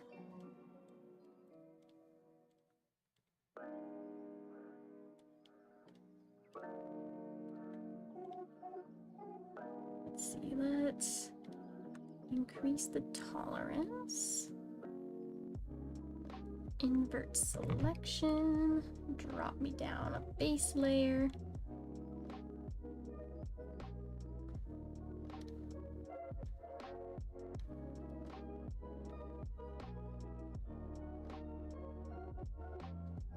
And then for hair, oh, you know what? This section actually is supposed to be empty. There we go. Alright, now we can select the hair. And her hair is a little bit ginger.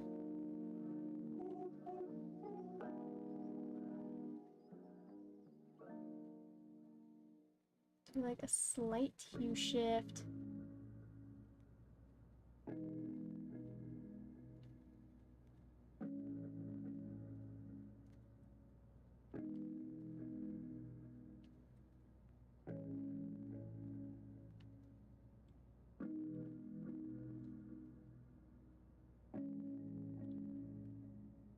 something like that. And we'll make the hooves gray.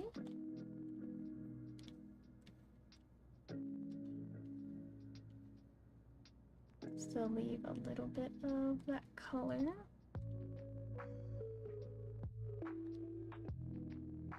Let in her back socks, which I don't want to be like pure white. I think that'll look weird if it's pure white. I know it looks kind of pure white right now. Trust me, it's not, because that is pure white, so you can kind of you can see the color difference. It's there, it's there. And then draw, let's see, I should probably do the markings on a different layer. Because when you look at this, right, it kind of like fades. So we'll draw her marking.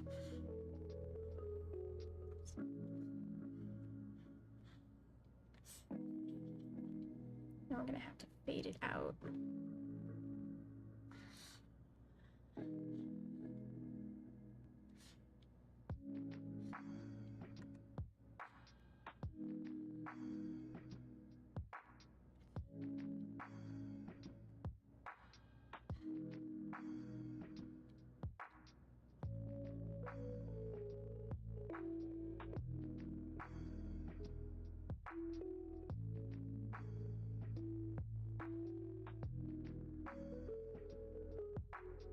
Let's get like soft erase.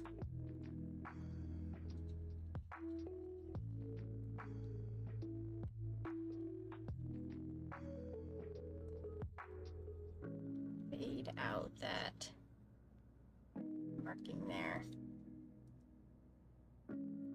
Like that. And then we're also going to add in her more like darker muzzle color with some gradient.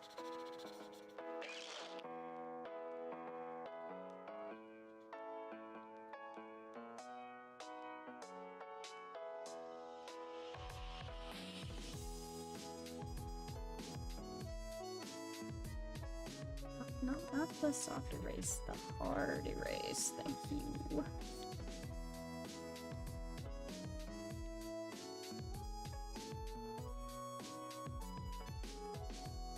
And then we need to add the pink.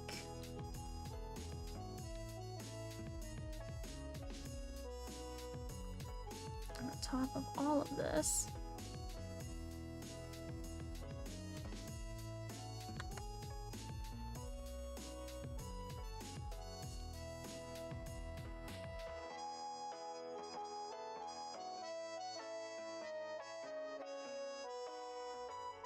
Pink nose.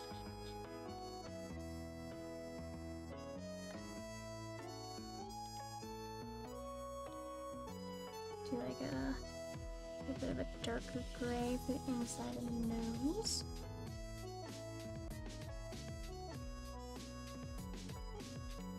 I'm gonna blend this out a little bit.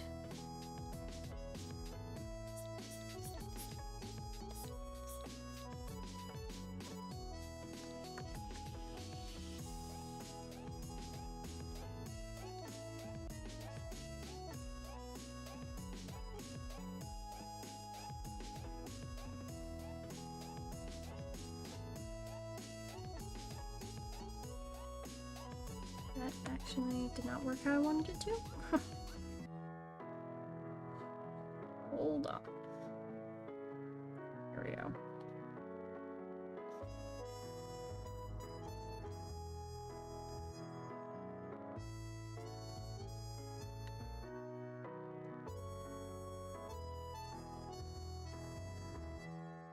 Dang it. Okay. Hold on. Hold on, chat. I'm fixing it. I'm fixing it.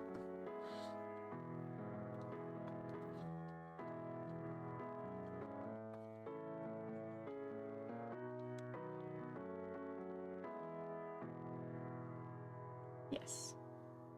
Like this. Like this, I like this, I like this.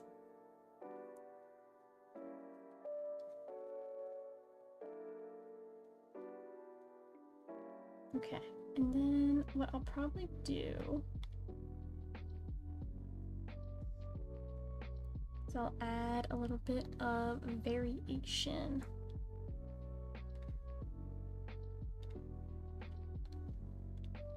In the tone here.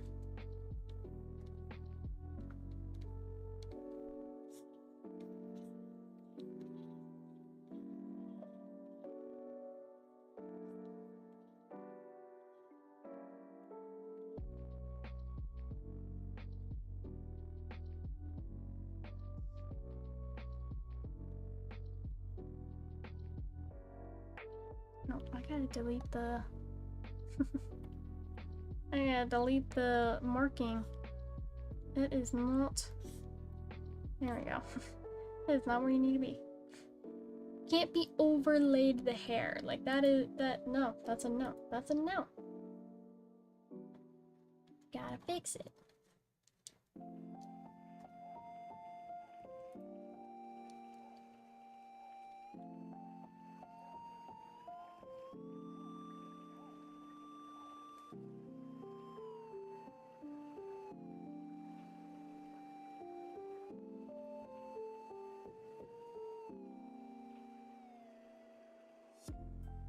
Shift down a little bit.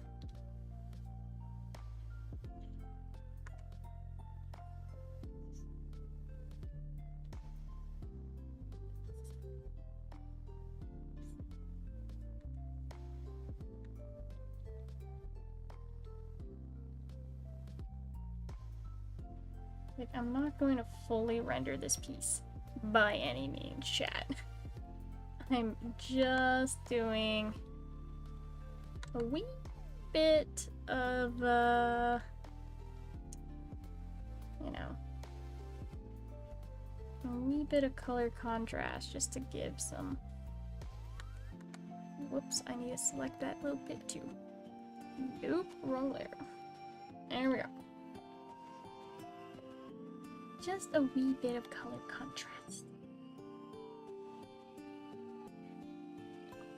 Give some dimension, that's what I was saying.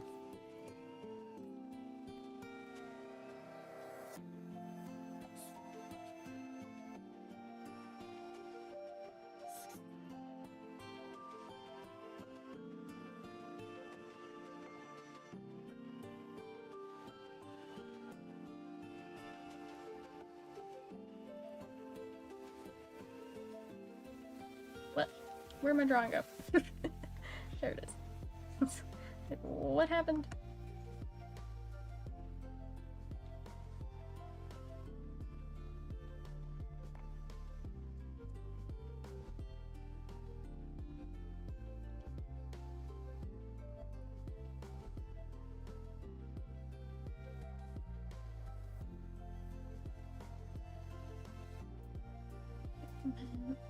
I'm gonna select the inside of the ears. Give a little bit of depth there.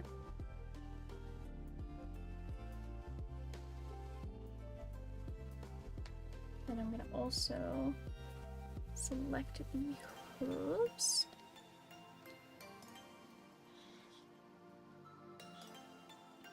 Just the bottoms.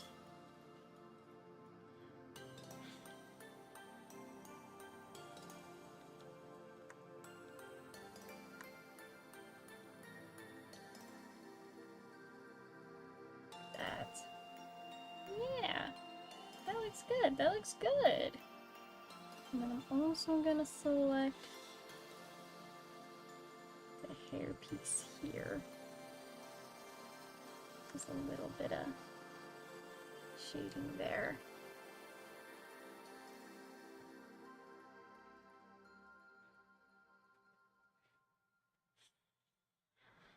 This is called lasso shading, chat. It works really well for people who know how to do it. And I have been kind of learning how to do it. Kind of.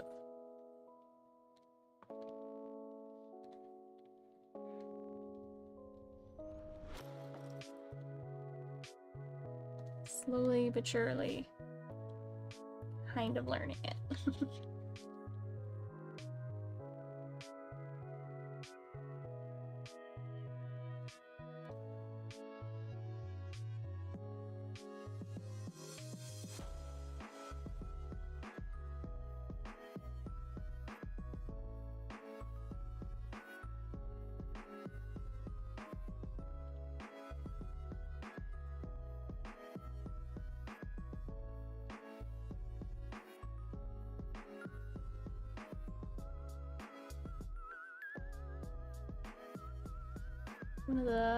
One of the artists that I know who uses the kind of lasso shading method, Devin Emily Kurtz. Very, very good artist. Like, one of the best, one of my faves. Very good artist.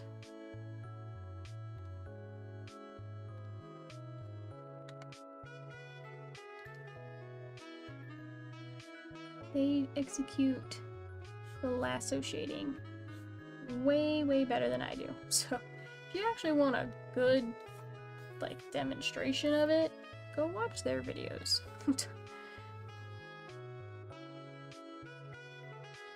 I think I'm going to add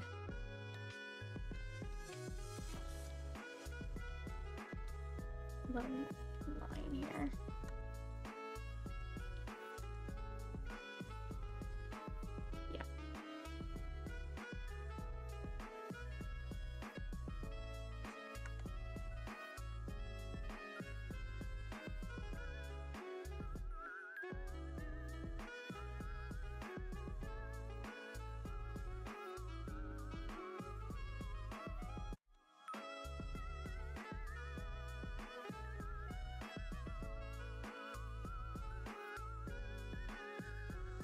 Okay. I don't want the contrast to be like this stark.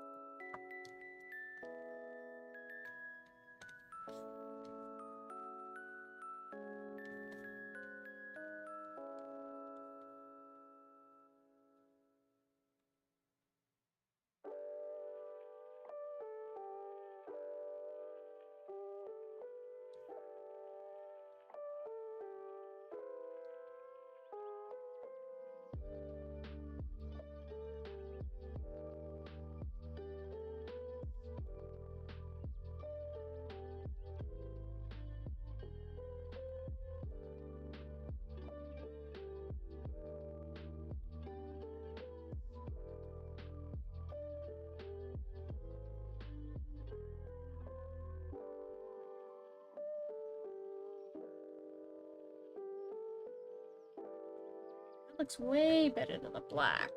Just pure black lines. Adds a nice little dimension to everything.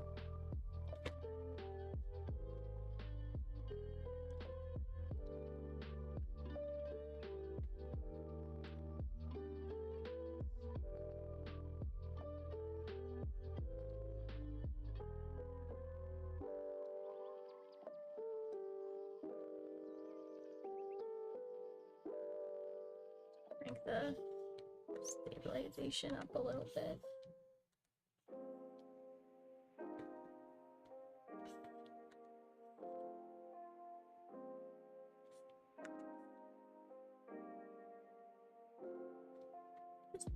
Just a tad. Gotta have her brand. Very, very important.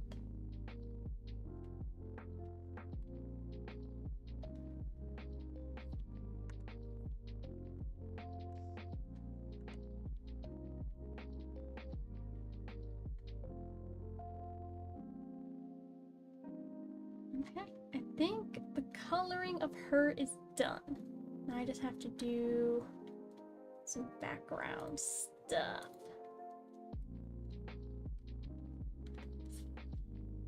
So let's make the background not so stark white.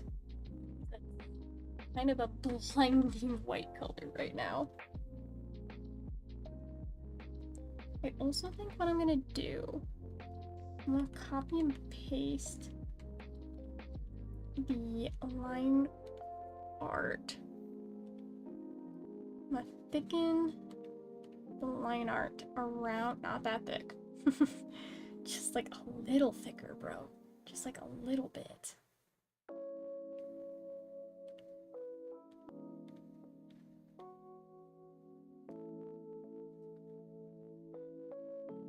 Yeah, like that. Just a little thicker.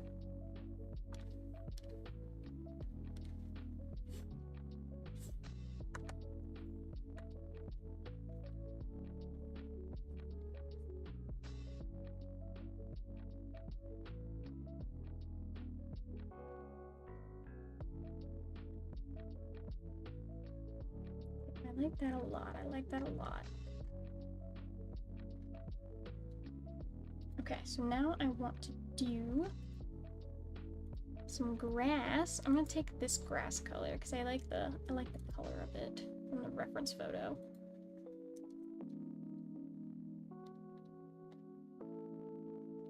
Do a nice little oval. Green.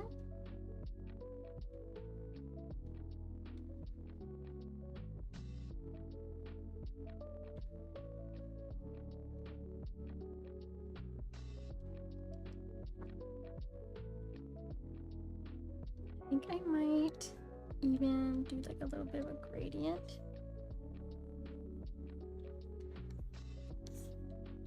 Like a little halo of sorts, you know?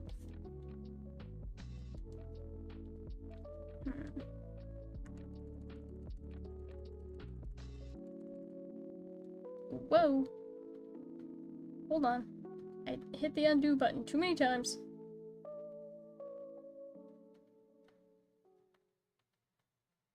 Here we go. Goodness gracious.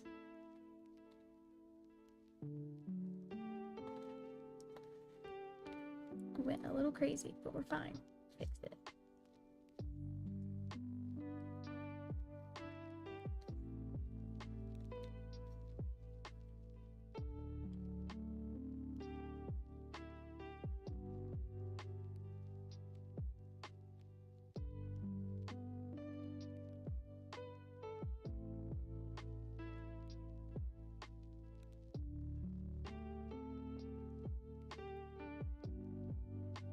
Maybe I should make this blue instead of like the cream. Maybe like a very light blue.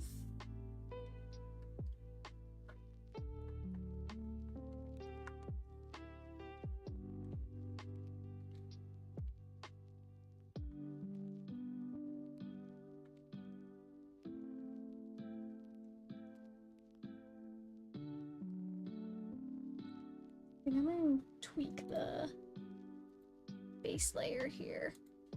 It's a little too saturated.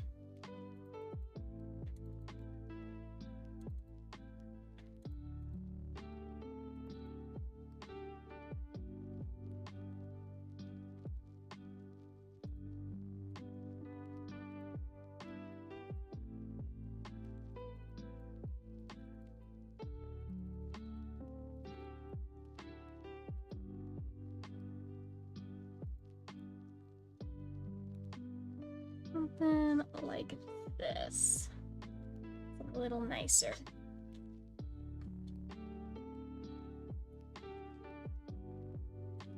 Awesome. Let's start drawing the grass. Which I have a grass brush, and by a grass brush I mean many, many grass brushes. So we're gonna have to decide which one I like most.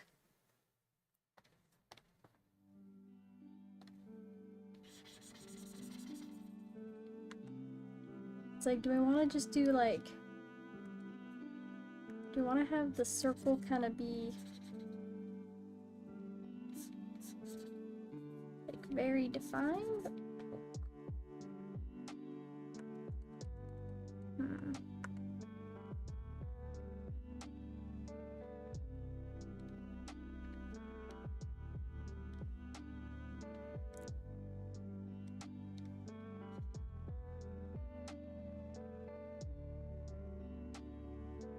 We'll like rough it out a little bit.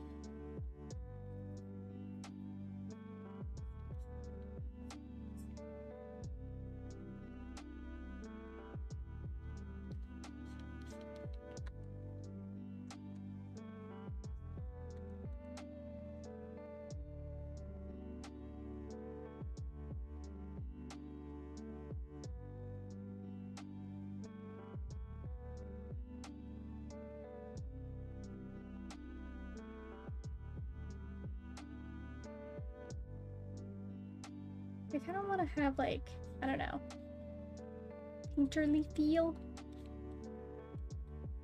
You guys know what I'm saying? Get what I'm laying down here?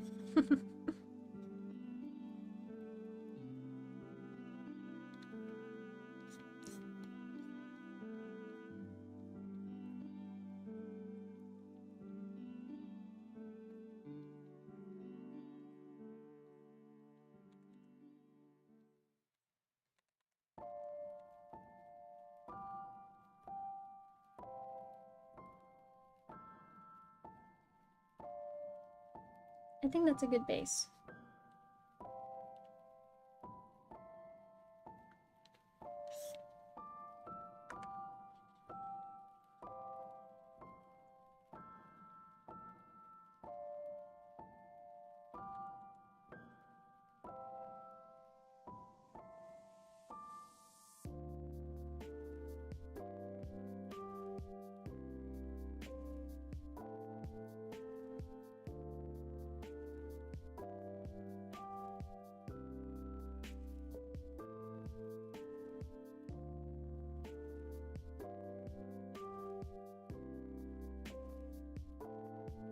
Slowly build up our values here.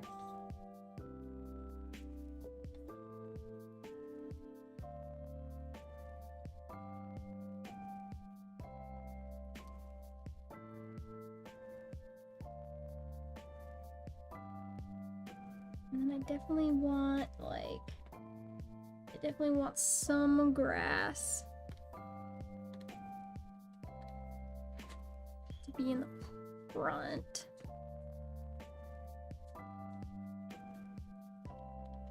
Good. Grass clumps, grass texture. Yeah, something like this.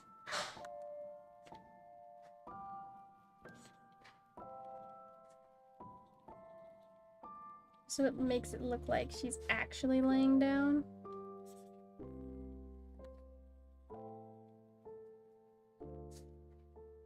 Kinda delete as necessary here.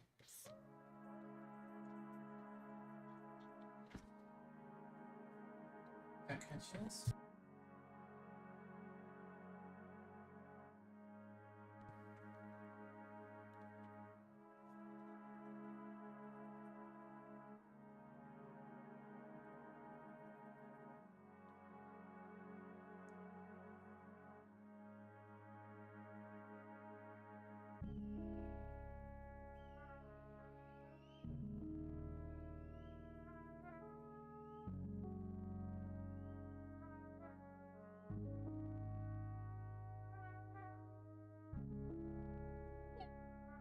Like this.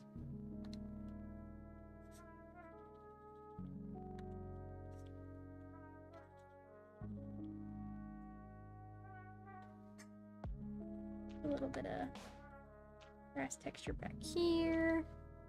A little here, a little there. Definitely need grass texture here as well.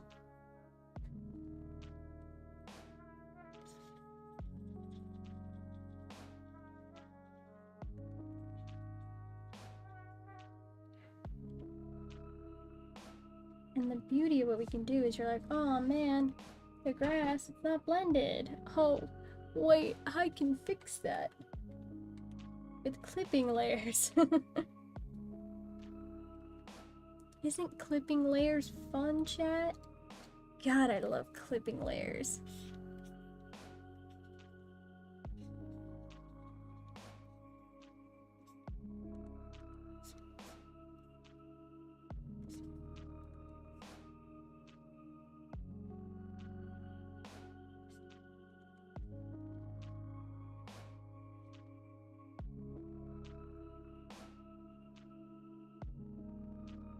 Flipping layers are my best friend.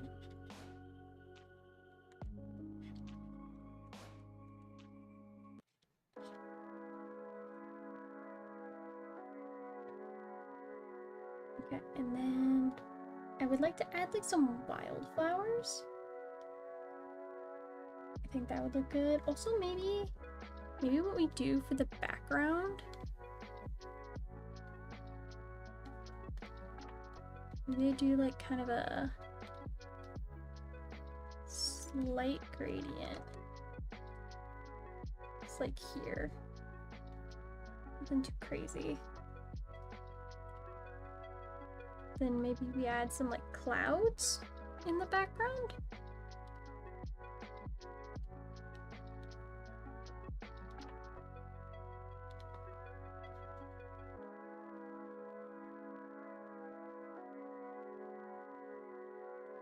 Very light, fluffy. Light, fluffy clouds.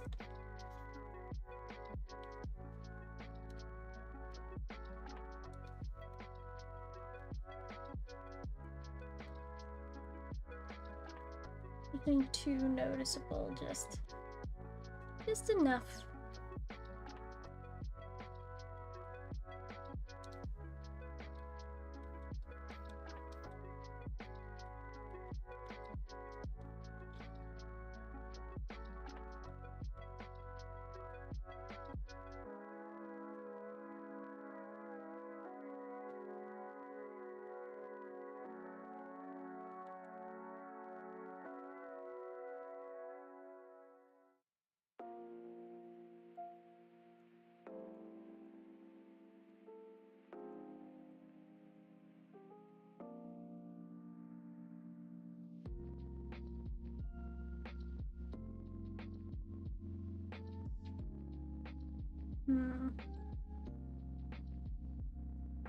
I'm starting to think maybe.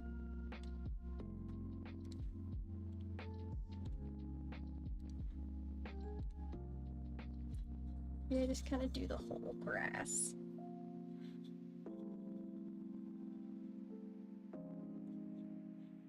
You know?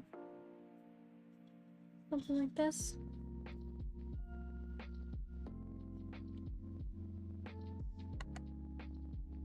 Didn't realize you were still streaming. Yes, I am still streaming, Gar. Welcome in. Welcome, welcome, welcome.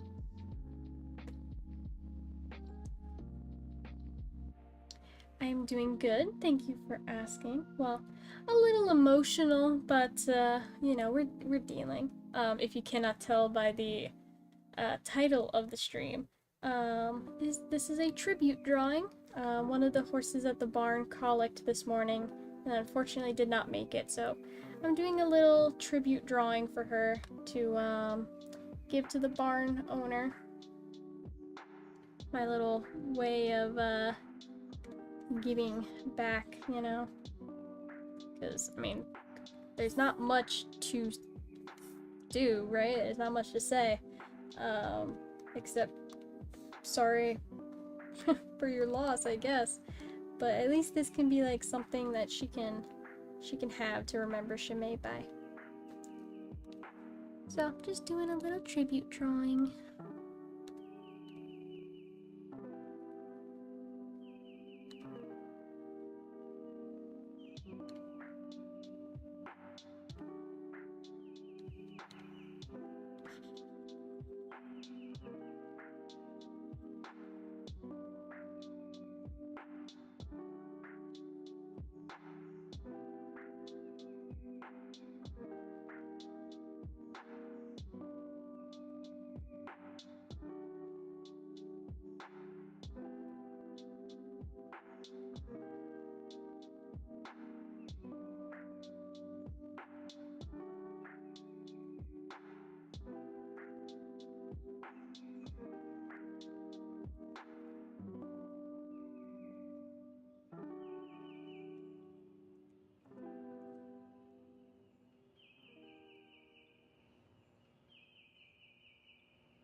Mm-mm.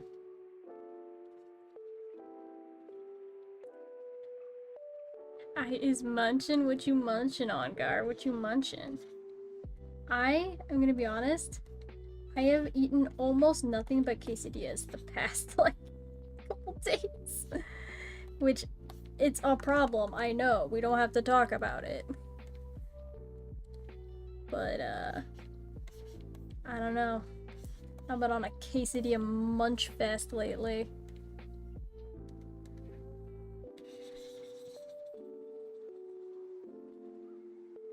Like, kind of a problem.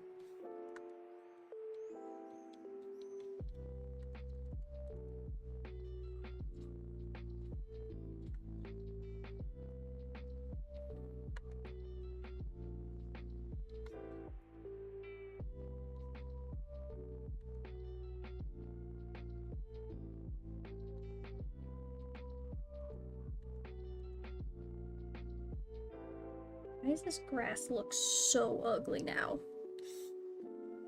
It looked completely fine when it was just a little circle of grass. Now it looks freaking ugly. What happened here?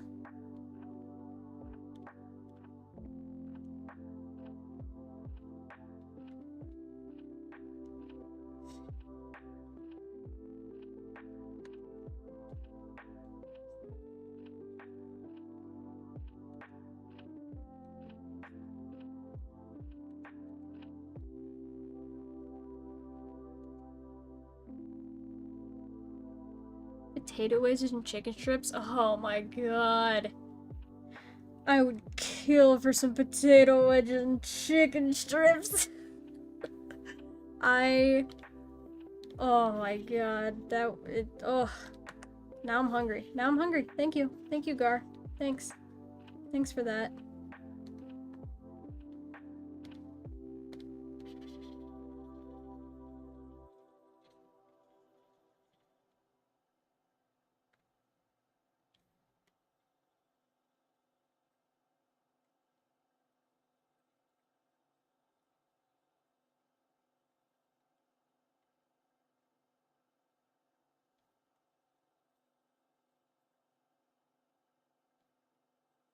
One of my favorite places to get chicken strips lately has actually been from my local grocery stores like deli, which may sound weird,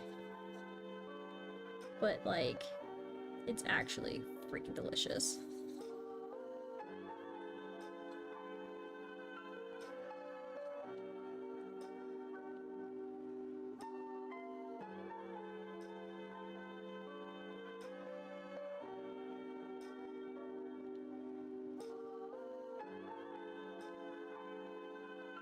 Like, better than Cane's, it's better than KFC. Like, Cane's is good, but there's no like seasoning to their chicken, you know? It's very bland.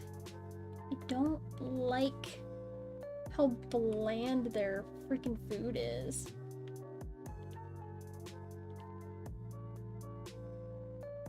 I don't know why it's bland, it just is.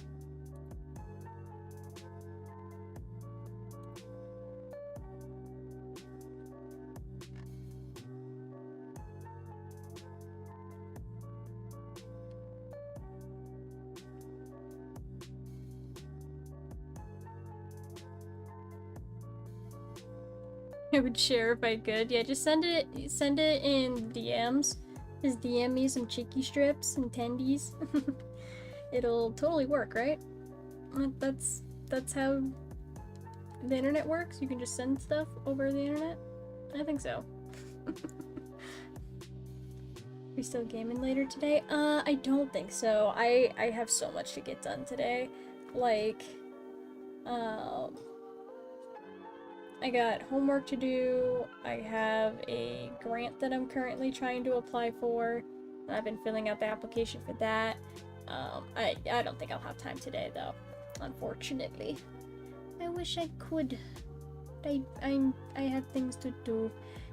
Like this morning, I got like nothing done because I was like a little emotionally devastated hearing the news about Chimay. And then I was like, okay, no, I'm fine. I get my stuff together. Uh, and now it's like, all right, I gotta get my stuff done. Gotta lock in.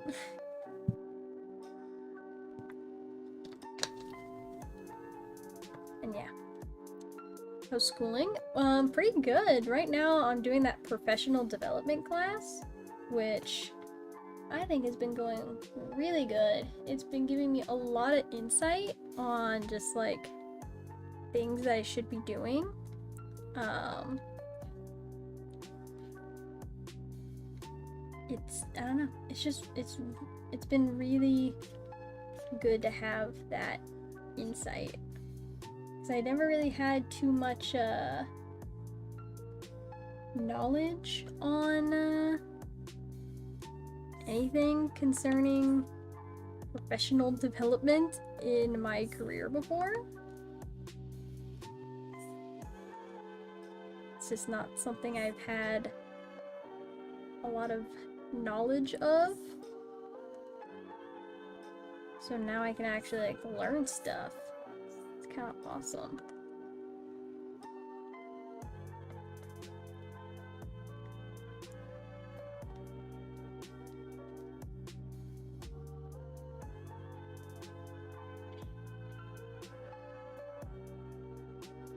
Trying to do a little bit of color cohesion with this drawing.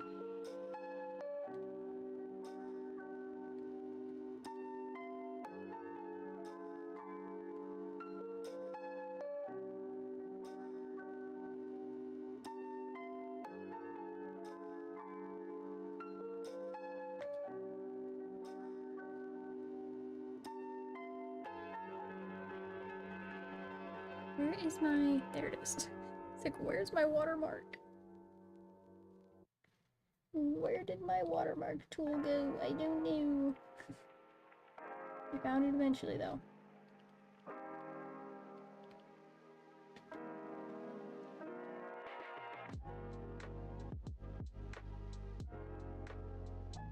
There we go. I think, honestly, I think this is done now. That looks done to me.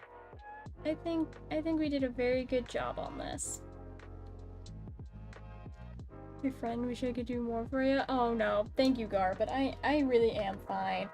I just get like overly emotional really easily when it comes to things like this. And she wasn't even my animal. Like, it wasn't even my animal, wasn't even the horse that I rode at the barn. But, you know, again, I get overly emotional. But, I think this was good for me to draw this. It kind of gets my... art is in a very emotional hobby, right? So it's like, get my emotions onto pen and paper or, digital pen and tablet, I guess I should say. But, I actually really like how this turned out. I really do. Oh, maybe one other thing I could do. Maybe I can add some, like, wildflowers. Just some, like, little white flowers. I think that'd look really good, actually.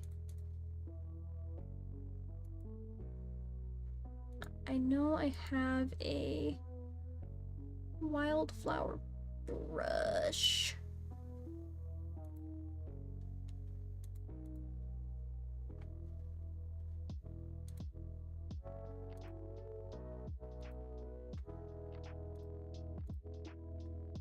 That's like a dandelions, if I want to do little dandelions.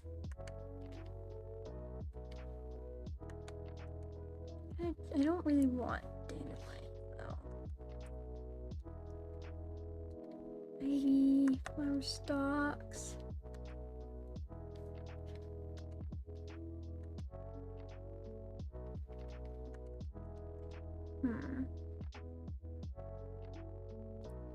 Stylus and tablet, yeah. Instead of pen and paper, stylus and tablet. I grabbed my wedgies and chicken strips from the deli and grocery store. I know it's like so it's so undervalued, the deli at grocery stores, man. Like, why would I pay $20 for Cane's when I can get like twice as much at the grocery store and it tastes better? Just saying. Just saying.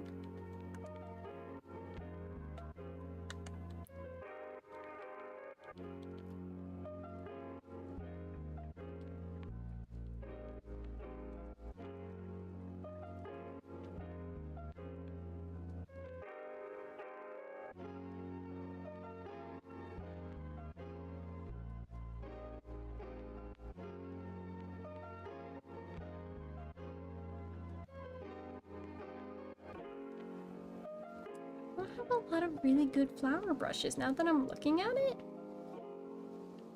Oh, never mind. I just had to scroll. I have way more flowers than... Yes, this is what I wanted, scattered wildflowers. Yes. Will the particle size be bigger though?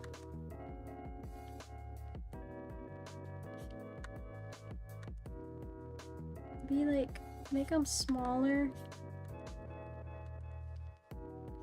in the background here.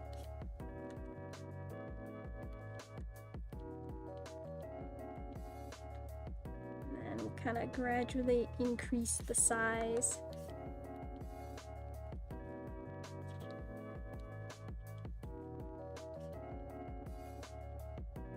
And density.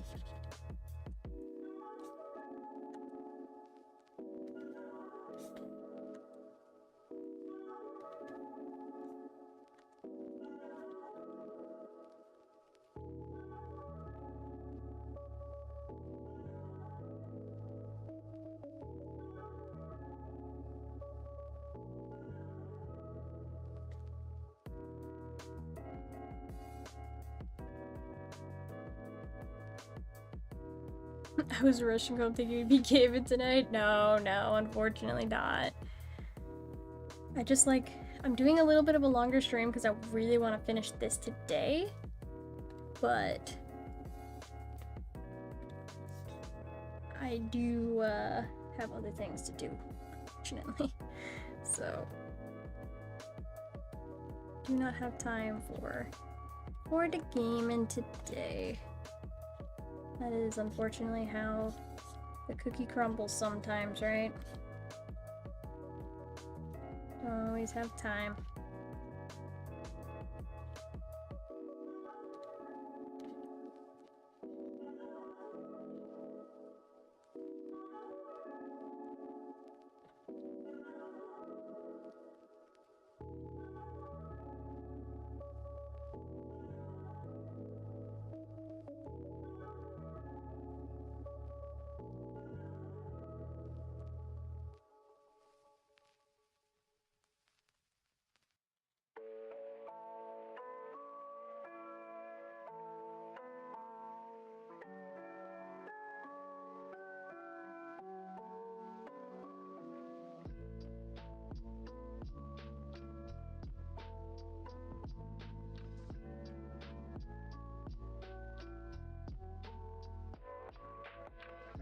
Color variation, and then let's do like the little yellow centers of the flowers and some of these ones that are like in the foreground.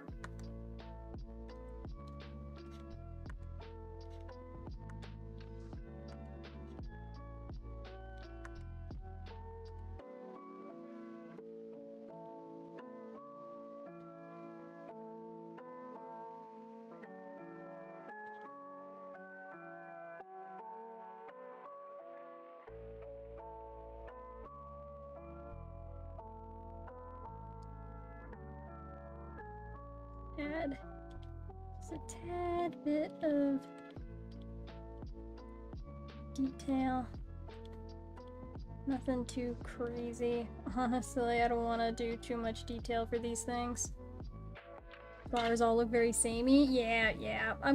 That's what it's gonna look like, but I'm gonna edit them just a little bit.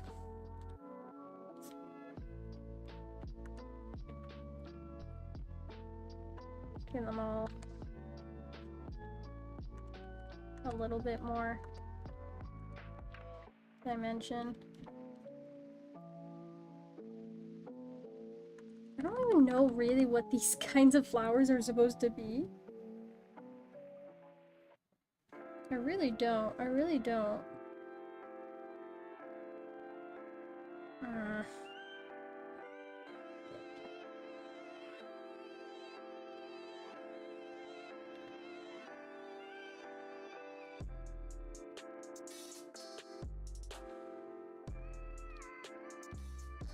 I can do to help the look of this. I'm gonna get my grass back out. And can I go over some of the wildflowers so that they have like some hidden diamond maybe? Why is that come? Why can I see that?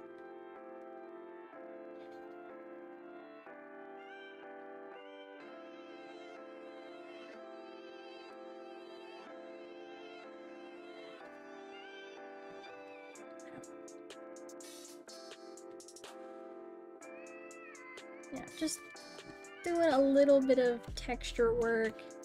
Again, it's not supposed to be super, like, I don't know. It's not supposed to be super realistic. These are just little tiny details I'm tacking on last minute, but I just want to blend it a little bit so they don't look so tacked on.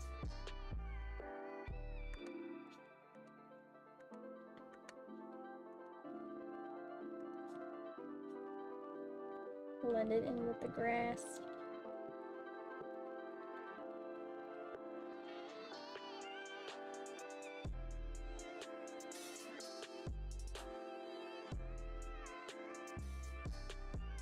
Yeah, that looks way better. That looks way better.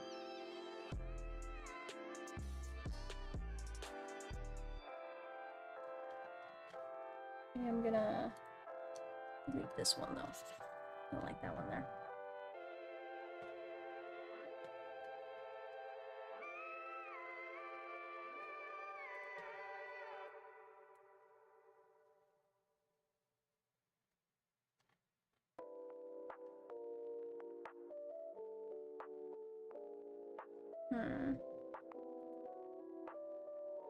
I don't think they really look like flowers though.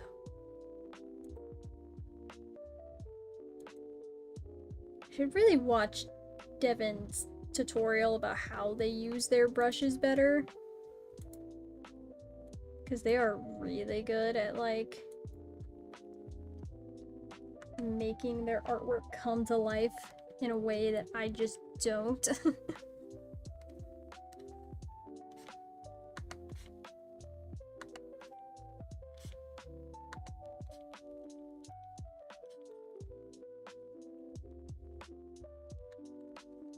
Like, background stuff is just not my forte. They look more like stones. Yeah, I should, like, maybe if I mess around with the colors a little bit.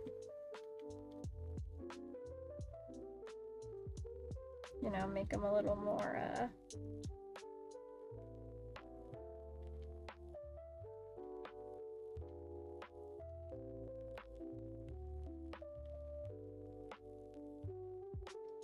colorful.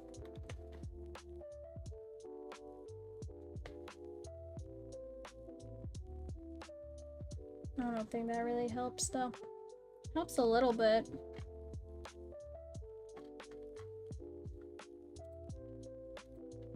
What I'm gonna do is add some stalks.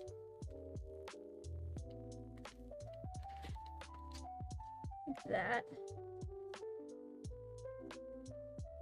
Gives them a little more dimension.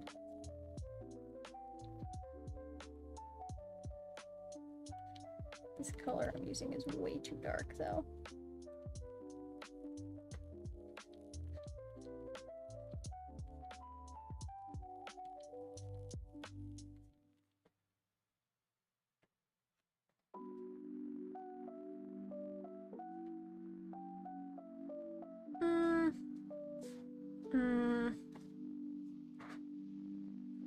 Yeah, I think that's fine. I think we'll call it Gucci there.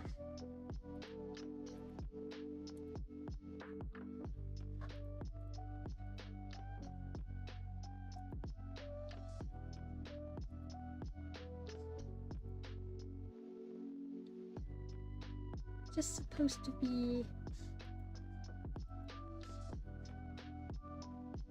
inspiration, you know? It's like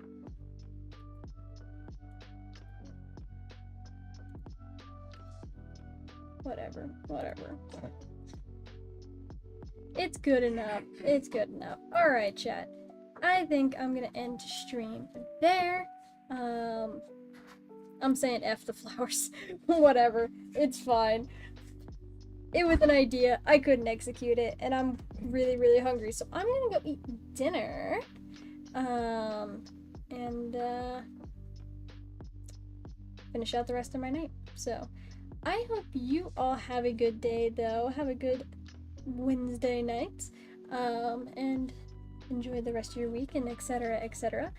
My next art stream will be next Monday, but I do have more streams later this week on my alternate channel, Game Lobby 1 through 7, so make sure to drop a follow on both channels if you want to stay up to date on when I go live.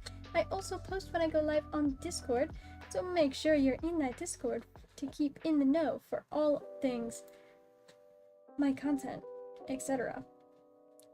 If you're interested in artwork like this, I do have commissions open, and I do have products that I sell. I'm selling stickers, I'm selling digital downloads, and all kinds of other cool things, so check out the website if you're interested in those things. And yeah, I'm gonna go eat. My mind is dead, I'm hungry, I need food. I'm gonna go make probably another quesadilla, because apparently I can't get enough quesadillas in my system right now. But again, thank you all so much. Have a good night, and we'll see you guys next time. See you guys. Bye bye. Bye bye.